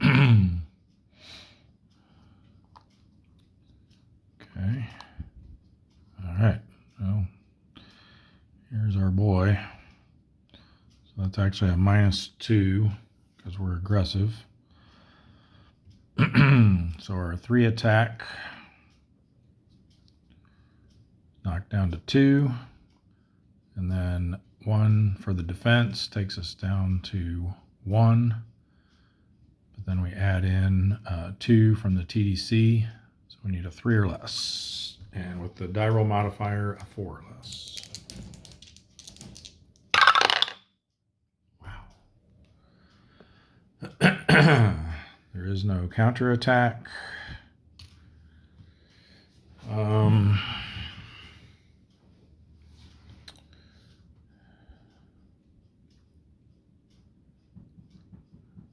Just feel a little leery about staying aggressive, because more than likely 1 or more of these red balls is something bad. We have to flip this one for sure. So I think maybe we'll go back to standard, so we only have to flip 2. This has to be one of them. Oh, nice. And then we'll try this one. I have a bad feeling about it because it looks like it's a smaller one. Oh, it's that hospital ship. Okay. That's okay.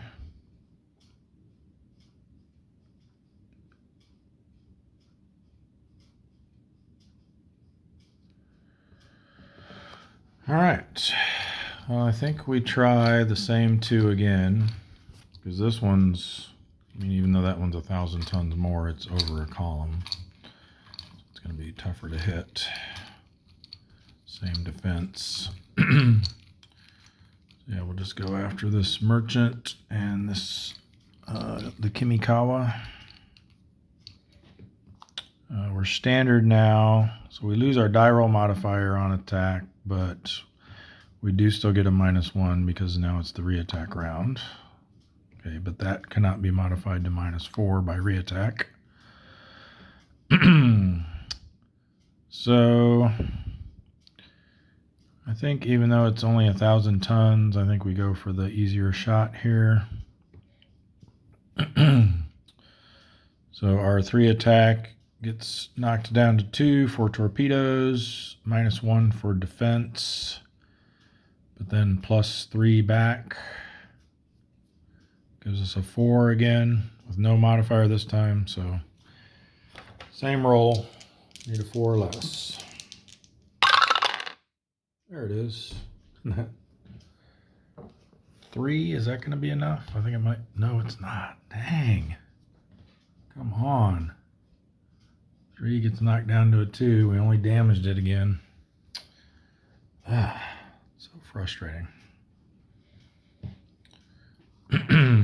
Okay, no counterattack again, so straight to endurance check. He's a D rating. We did go aggressive during the turn, so that's going to be a +1. So he's going to need a 1 or less to stay around. And he gets it.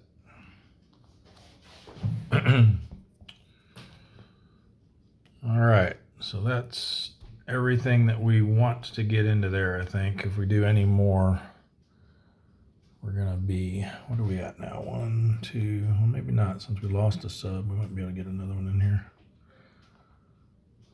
Let me see how many are in there. 1, 2, 3, 4, 5, 6. Oh, is that 8? 1, 2, 3,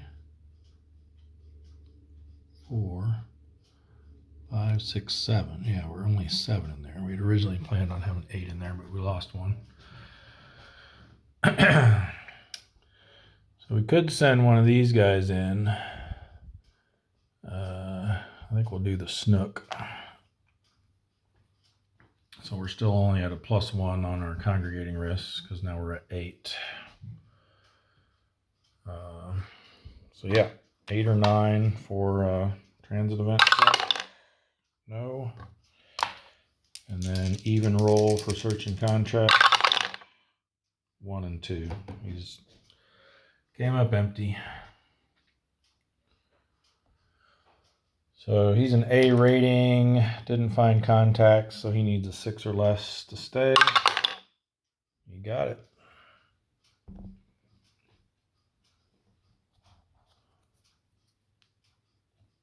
All right, that stack's getting kind of precarious there.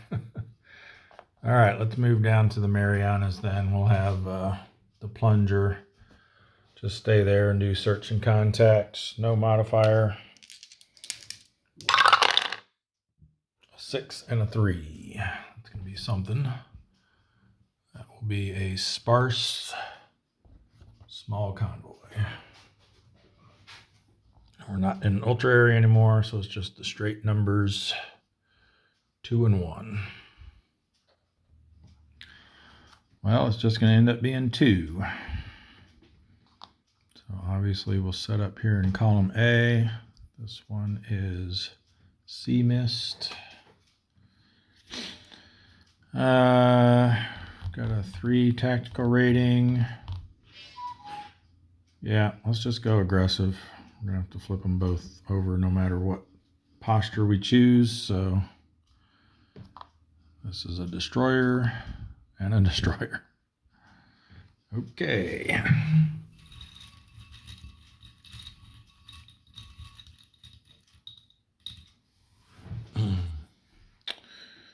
We have the Okakazi.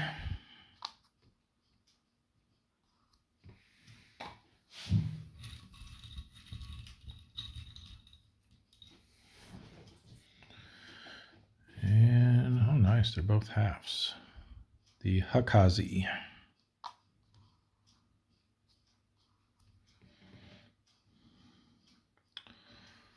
Gonna need a lot of TDC help here to have a shot on either of these.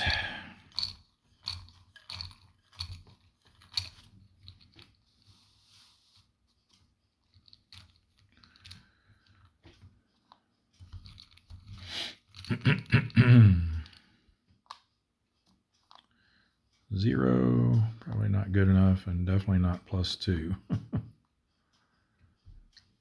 So yeah, he's got 4 becomes 3, minus his 6 defense, plus an ASW. No way. Even if he had a -3, would we have even had a shot? Probably not. 3 minus 6 is -3, and another negative for the ASW. So yeah, even with a -3, it was no chance.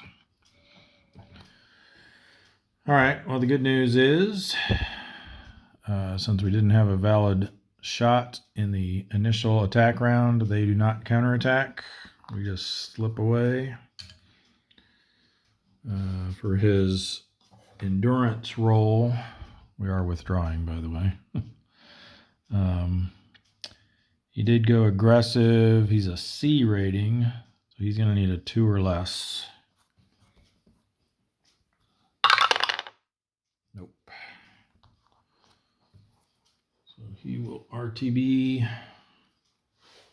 All right, before we go up to the north there, I'll go ahead and take care of these guys that are in transit. We got 1 coming in and 2 going out, and I think they're basically just going to swap places. So this one leaving a shallow area through the Marianas to the Marshall Islands. So he will or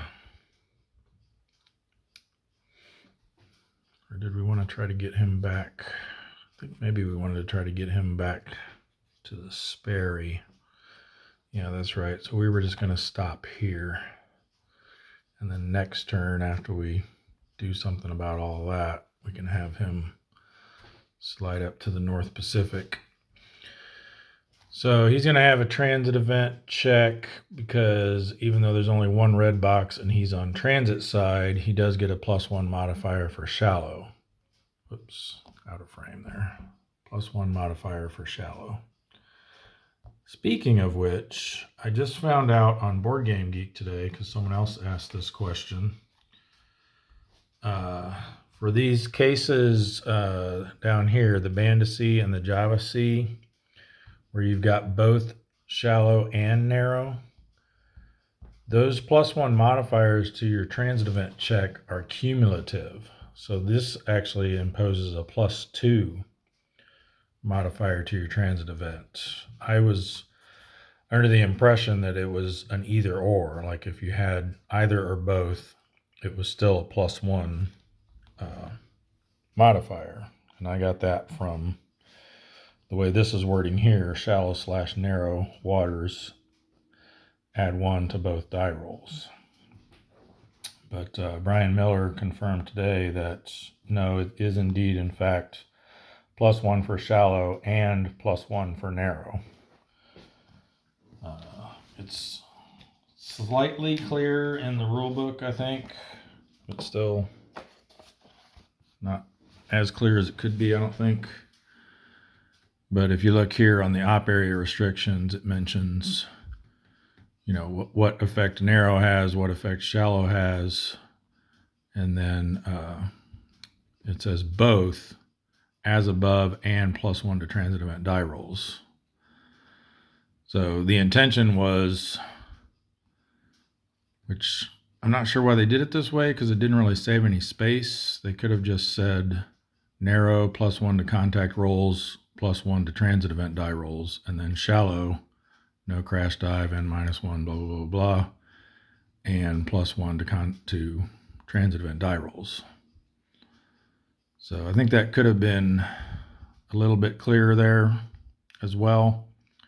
But yeah, it is in fact narrow gets a +1 to transit event die rolls, and shallow gets a +1 to transit event die rolls. So if it's both, you're looking at +2.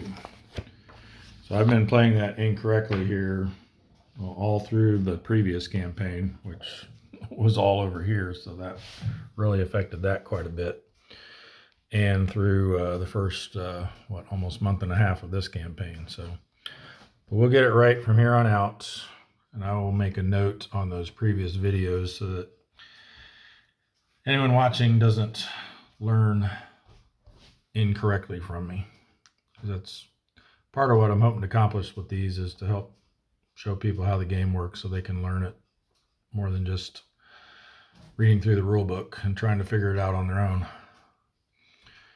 One of the things with solitaire games is because you don't have, you know, other players to kind of help with your interpretation of the rules, you're kind of having to figure it out all on your own and doing it on your own. And a lot of times you think you're doing it right, but then you find out, oh, no, I was doing that wrong. Okay, so anyway, where were we? He has to do a transit event check. +1 from the shallow, -1 for transit event side, so only a 9 We'll trigger it. He is good. Like I said, we'll get him and these other guys hopefully up into the Sperry next turn, so they don't have to go all the way back to Pearl Harbor. And then these two are going to have the same situation. They're going to travel through. There's only 3 here now, right? Oh, no, that makes 4. That's all right. So you know what? Let's undo this. Sorry. When I was originally thinking, I was thinking they were just going to pass through and there wouldn't be any issue here. But since they're planning on stopping in the Marianas, I'm going to actually do them last. But we'll go ahead and keep his role for that. But before that actually happened, we're going back in our time machine here. This guy is traveling through the Marianas to the East China Sea. So again, shallow. And there's 1 red box here as well. So we'll make this our governing op area. The shallow +1 cancels the transit side -1. So only a 9. And then the same for the hoe. So they're both good.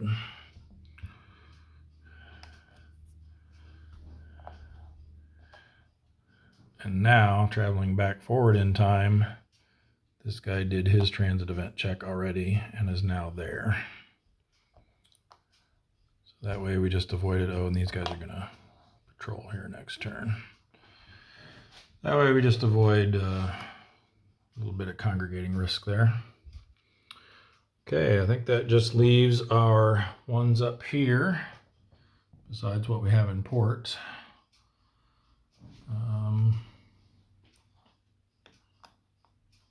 So I think what I'm going to do is we'll have these two just patrol here. Obviously, we're going to have S32.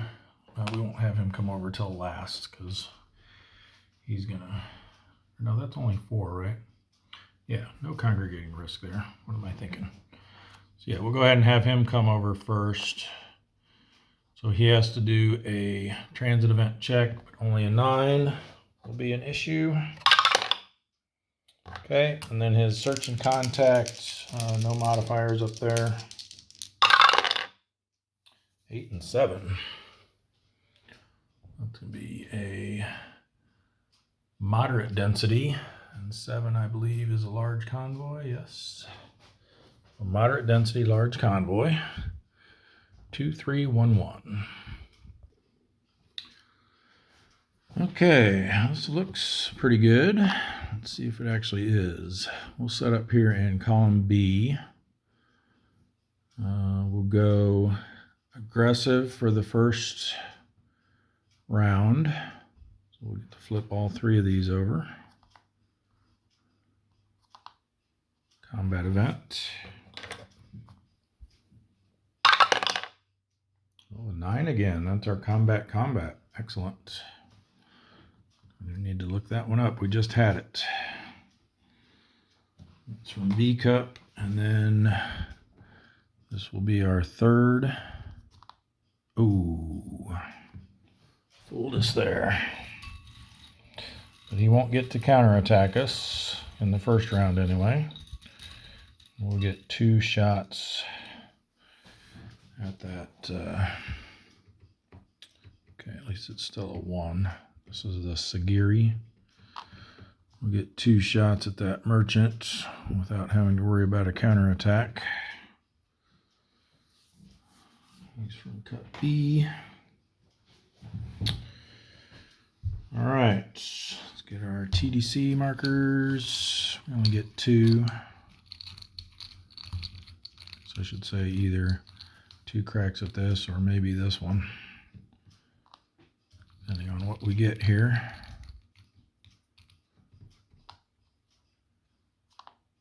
Ooh, yeah, it might be the other one. Nope. Well, we might not even have a shot. don't think we do. 2. Yeah, 3 attack, -1 is 2. Minus the 2 defense of the ship, minus the 1 for the ASW, minus another 2 for the TDC. Yeah, we're at -3 right there. And that's not going to be any better. So yeah, we got no shot. There is no counterattack because of our combat event. So I think we will have to reveal more ships though for the second attack round in the first attack round, I should say. I think we'll slide over first.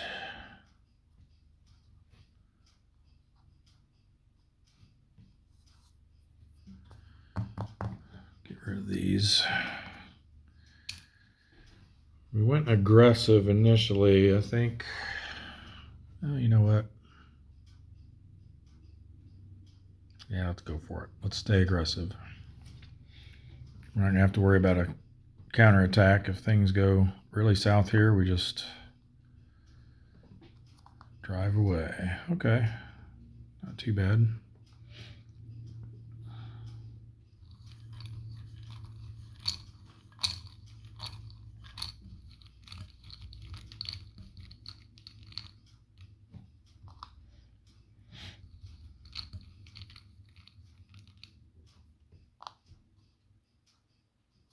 These are both -1 because we're aggressive, but we're still in the, oh nice. We're still technically in the first attack round, so they don't get the -1 for reattack. But that is a -4 with our aggressive posture, so we got a really good shot at this guy, I think. 3 becomes 2.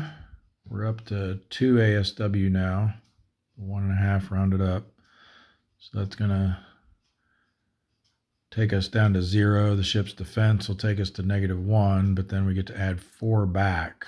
So we need a 3 to hit, -1 on our die roll for aggressive posture. So a 4 or less will hit.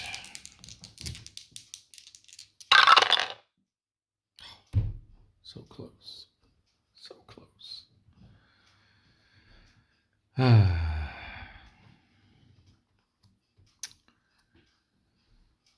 So again, there's no counterattack because of the combat event. So now we can either withdraw or go to the reattack round. I think we go to the reattack round. We slide over here. So we now only have his ASW to worry about. And potentially not, well, we will during the attack, but if we sink him, we won't even have to worry about a counterattack. We will stay aggressive.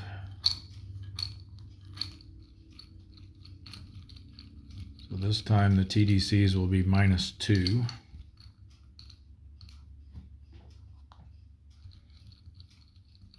And we'll have our +1 DRM as well. Let's see. Ooh, nice. So that's going to be a -4 again. We got here. It's just going to be a -2. So yeah, it's definitely a better shot over here. Although not having to deal with a counterattack would be nice. Let's figure them both out. So we've got, if we go after the one in our column, we're at 2 for our attack value. -3 for the defense of the ship puts us at -1. ASW puts us at -2.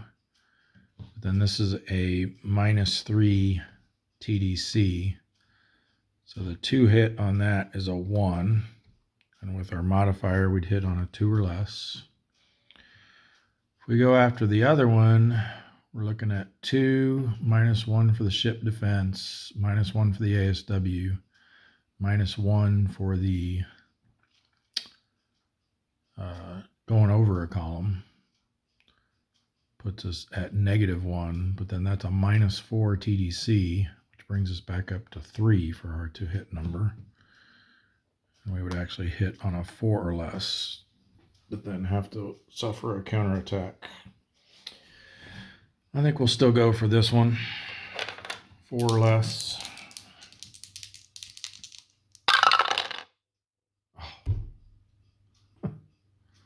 One away both times. Wow.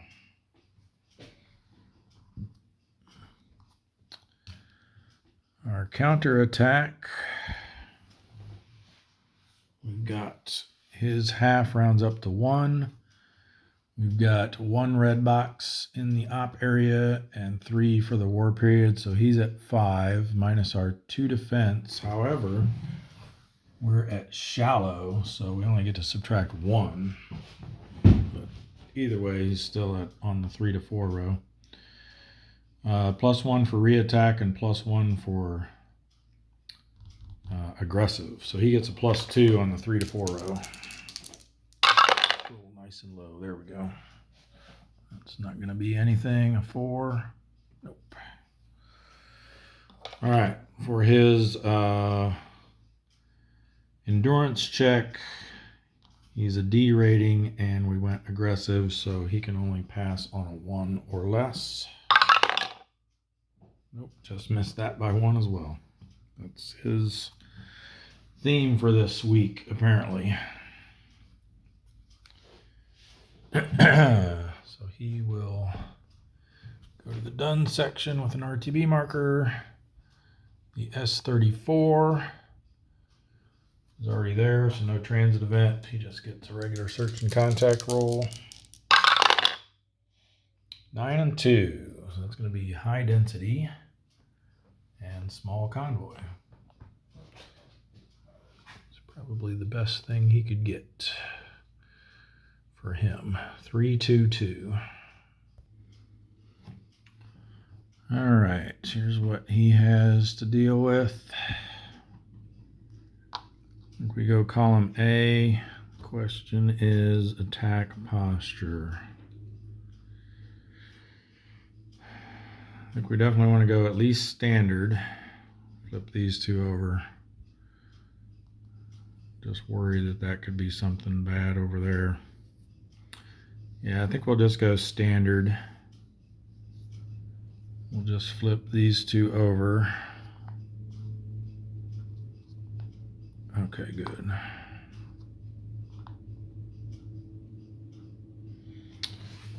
Place our auxiliary ship there.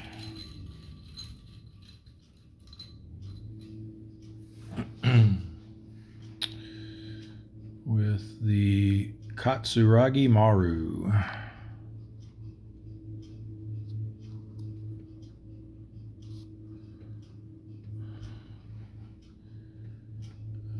A cup for that. Okay, 2 TDCs. Need one of these S-boats to sink something here so we can maintain our pace of 3 ships a week we've been getting the last few weeks.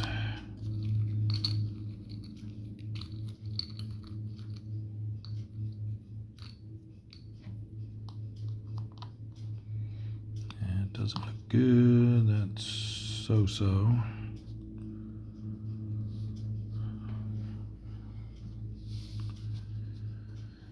All right, we'll try the auxiliary there. 3 minus 1 is 2. Is 3 defense. Takes us to -1. Then we add 1 back in for the TDC, so we can hit it on a 0. We've got no shot at all on the merchant.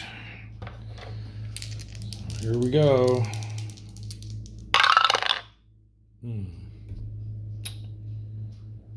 All right.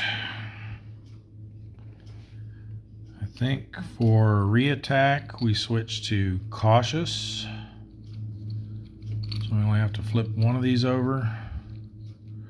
I'm going to go with this one. Yep.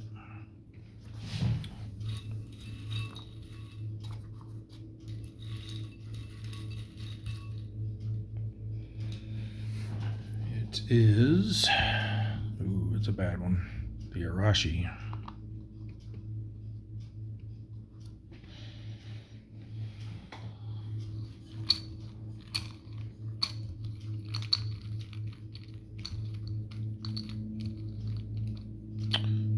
cautious this time.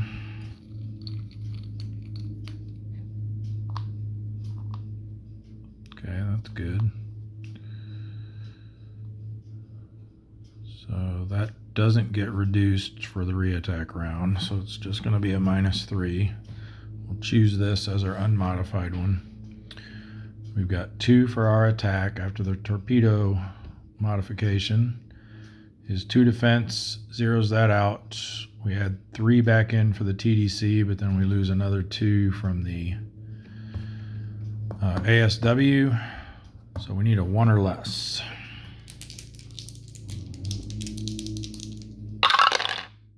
Nope. And for counterattack, he is a 2. There's 1 red box, makes 3. Another 3 makes 6. We only have 1 defense. So he's on the 5 to 6 row.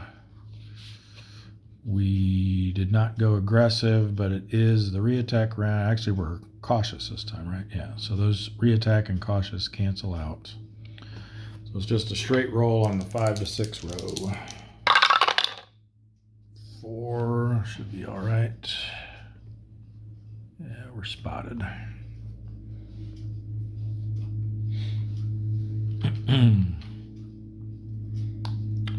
Endurance check. We did not go aggressive, so it's just a straight roll for him. He needs a 2 or less. Nope. Back to Dutch Harbor with him. Next turn.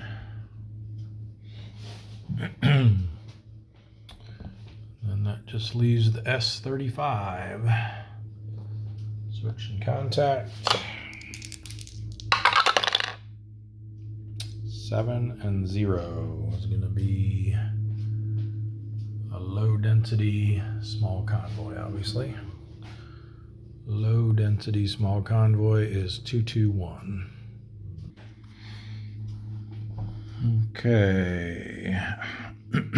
Excuse me. I think we will go here, column A. We'll just stay standard posture.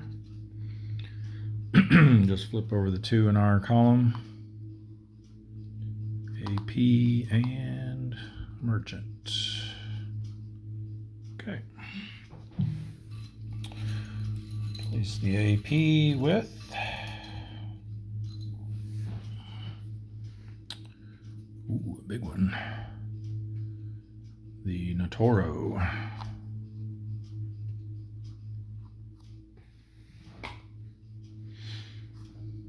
All right, a couple of TDC markers. Be good to us.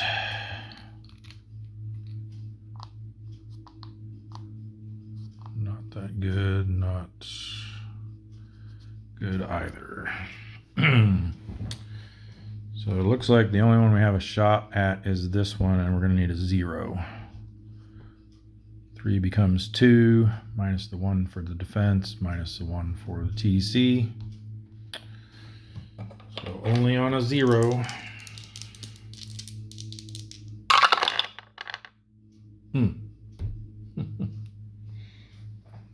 Rolled low, just not low enough.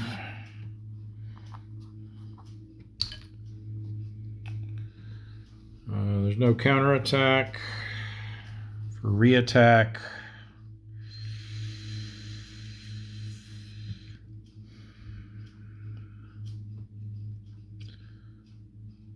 I think we're going to go cautious. That only 1 defense there kind of scares me. So we're only flipping this over. Oh, good. We get a light cruiser. Seriously doubt we'll be able to get a shot on that. It is the OE.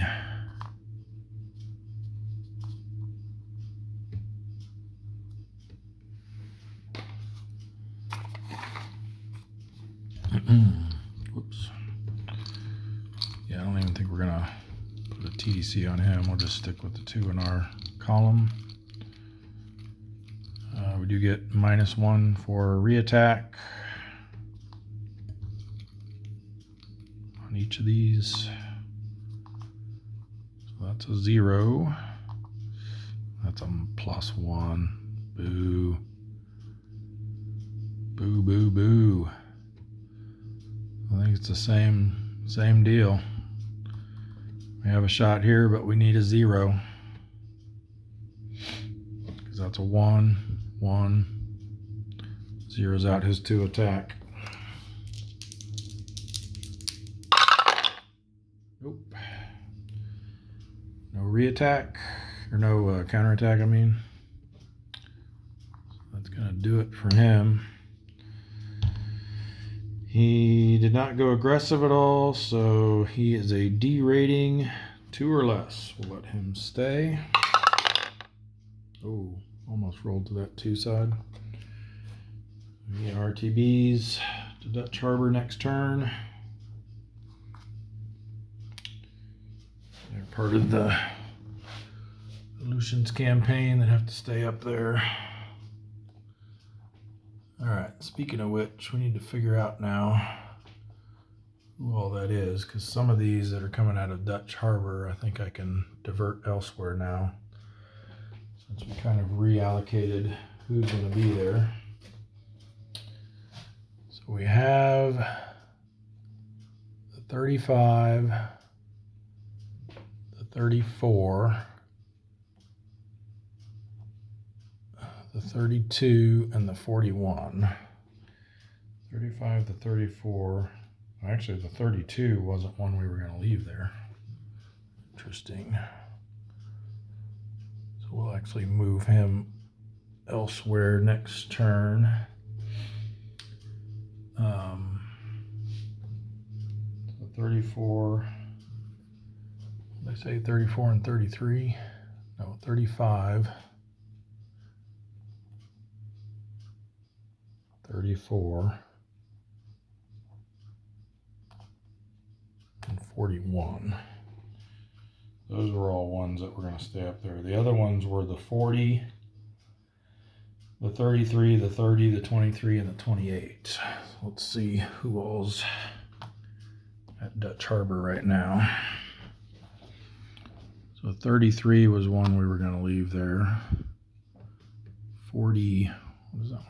46 is not, so we can send him somewhere else. 45 is not, we can send him somewhere else. The 40 is. So these 2 are staying, plus those other 3.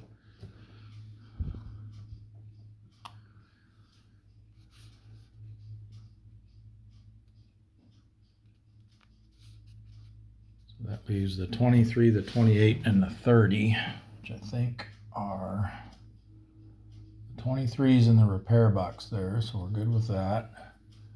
And the 30 and the 28 are both at pier side. So yep, so we're good there. So these 2, the 40 and the 33, are staying up there. Let's send these other 2 somewhere else. We'll send them down to the North Pacific so they can get further south next turn. So they're going to be coming through out of Dutch Harbor through the Aleutian Islands into the North Pacific. So only they're transit event up, so no chance of a transit event. Transit side up, I mean. And then I think we just want to have them patrolling the Bonins next turn. We want to send them further. Yeah, let's just have them patrol in the Bonins next turn. So we'll flip them to patrol side. They can patrol move down there next turn. And then the other 2 are going to be going over to the Kuril Islands, but we don't want to send them there yet. So we'll just move them out to the Aleutians, no transit event check required. Flip them to patrol side, and then they'll patrol move over next turn. All right, so that does it for Dutch Harbor. Let's see what we got coming out of Pearl Harbor. We've got a couple of new S2s and a Gatto. So I think we're going to want them to try to get as far west as we can.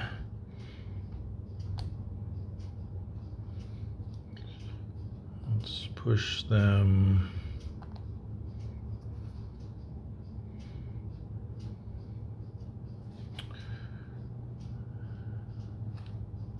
how many of these guys are sticking around? 1, 2, 3, 4, 5, 6. 6 of them are staying around. So we've got plenty to either feed up into Empire Pacific or down in here to the Marianas.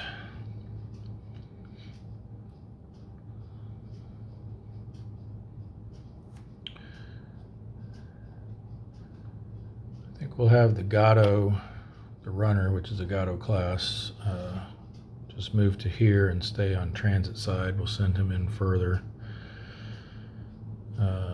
No transit event check required in either of these places. And these two we'll send there as well, but we'll flip them to patrol side.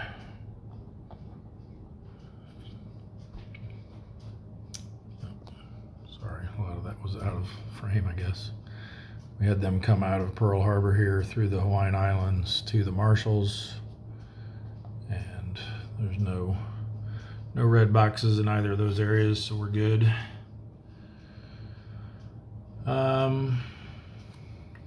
Okay, that's everything out of Pearl. We've got one coming out of Brisbane.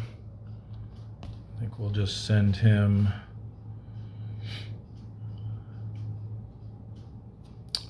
up here to the Bismarck Sea. No red boxes in War Period 3, so he's safe. We'll flip him to patrol side. Oh, that's an early Gatto.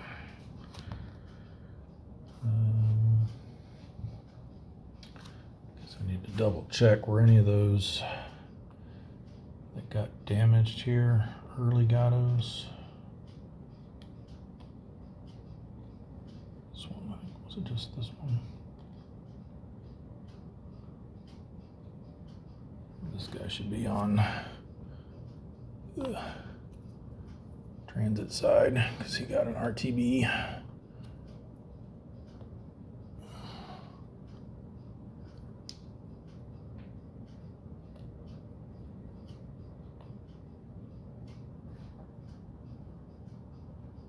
I don't think any of our early Gattos got damaged.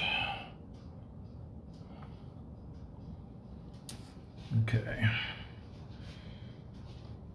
You didn't even see what I was doing there. I forgot to move the camera again.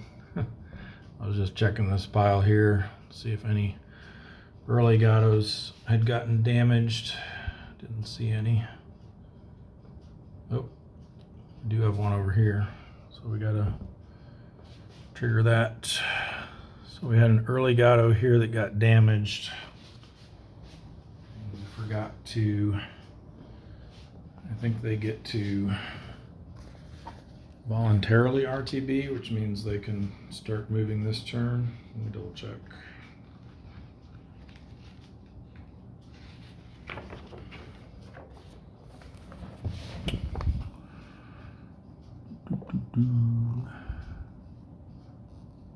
Damage.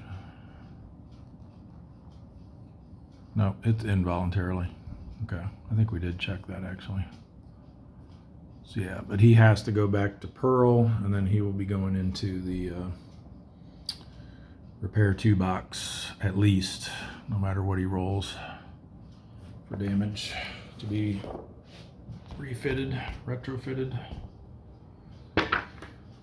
All right, so I think that just leaves these subs at Fremantle, which one of our viewers pointed out in the last video. I had never even noticed this, and it's been this way since 1.0 apparently too. The submarine base display here misspelled Fremantle with an extra E in there. So let's see what we're gonna do with these guys coming out of here.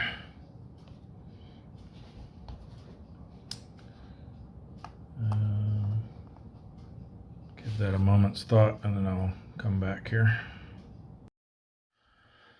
So we've got 4 subs here coming out of Fremantle, and I think I'm just going to send them all up into the South China Sea 2 here. That gives them best options of places to get to in case we have an ultra area over here somewhere. So, and now we get to put our correction into place here for these narrow and shallow areas for transit events. So each of these has one red box in it. So we get a -1 DRM for being on transit event side, but we get a +1 DRM for going through a shallow area and another +1 DRM for also going through a narrow area. So it's going to be a net +1 DRM for each of these traveling up to here. We'll use this as our governing. Actually, this one doesn't have a red box. So yeah, this is the governing op area. So we'll start with the S31, +1 to his transit event roll. So an 8 or 9, we'll trigger it. He's good. We'll have him go patrol side there. Next is the tuna. He's fine. Patrol side. Then we have the grayling. He's fine. And then the trout. And he is fine.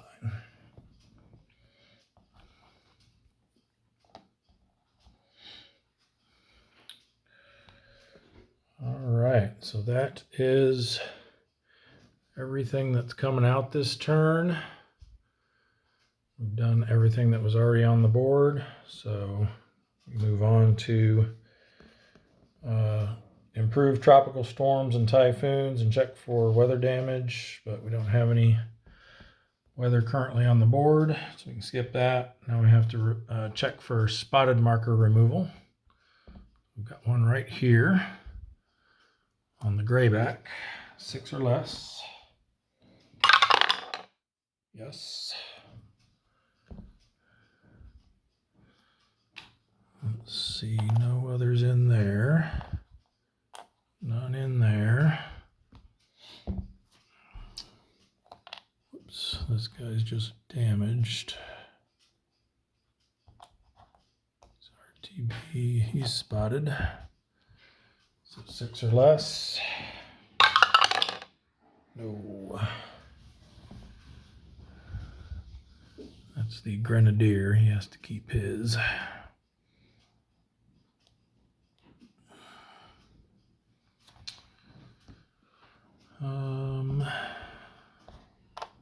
On there. On there.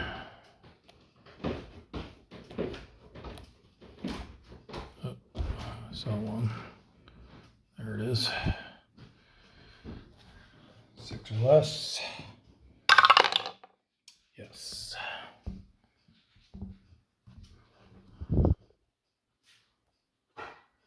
That was the sea dragon.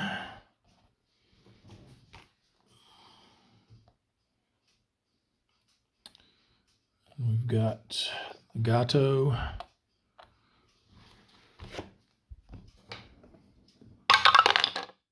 No.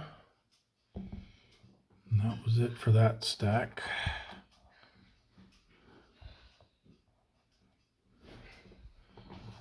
Don't have any over there. There's one. didn't see. He gets to remove it. And I think that's all of them in there. Wait a minute. This guy's RTB. He should be on his transit side.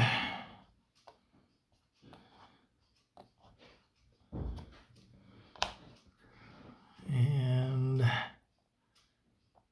he's just damaged. Okay, that's it for spotted markers. We can take our ultra areas off. Never got up to the yellow C this turn. So, last thing to do is move the date marker. And we're moving into week 3 of May 43. So at the end of week 2, we're at 250 ships sunk for a total of 1,038,000 tons and 16 subs lost. We lost another one this week to a diligent escort. All right, so that's going to do it for this episode. Thank you all for watching, and we'll see you next time.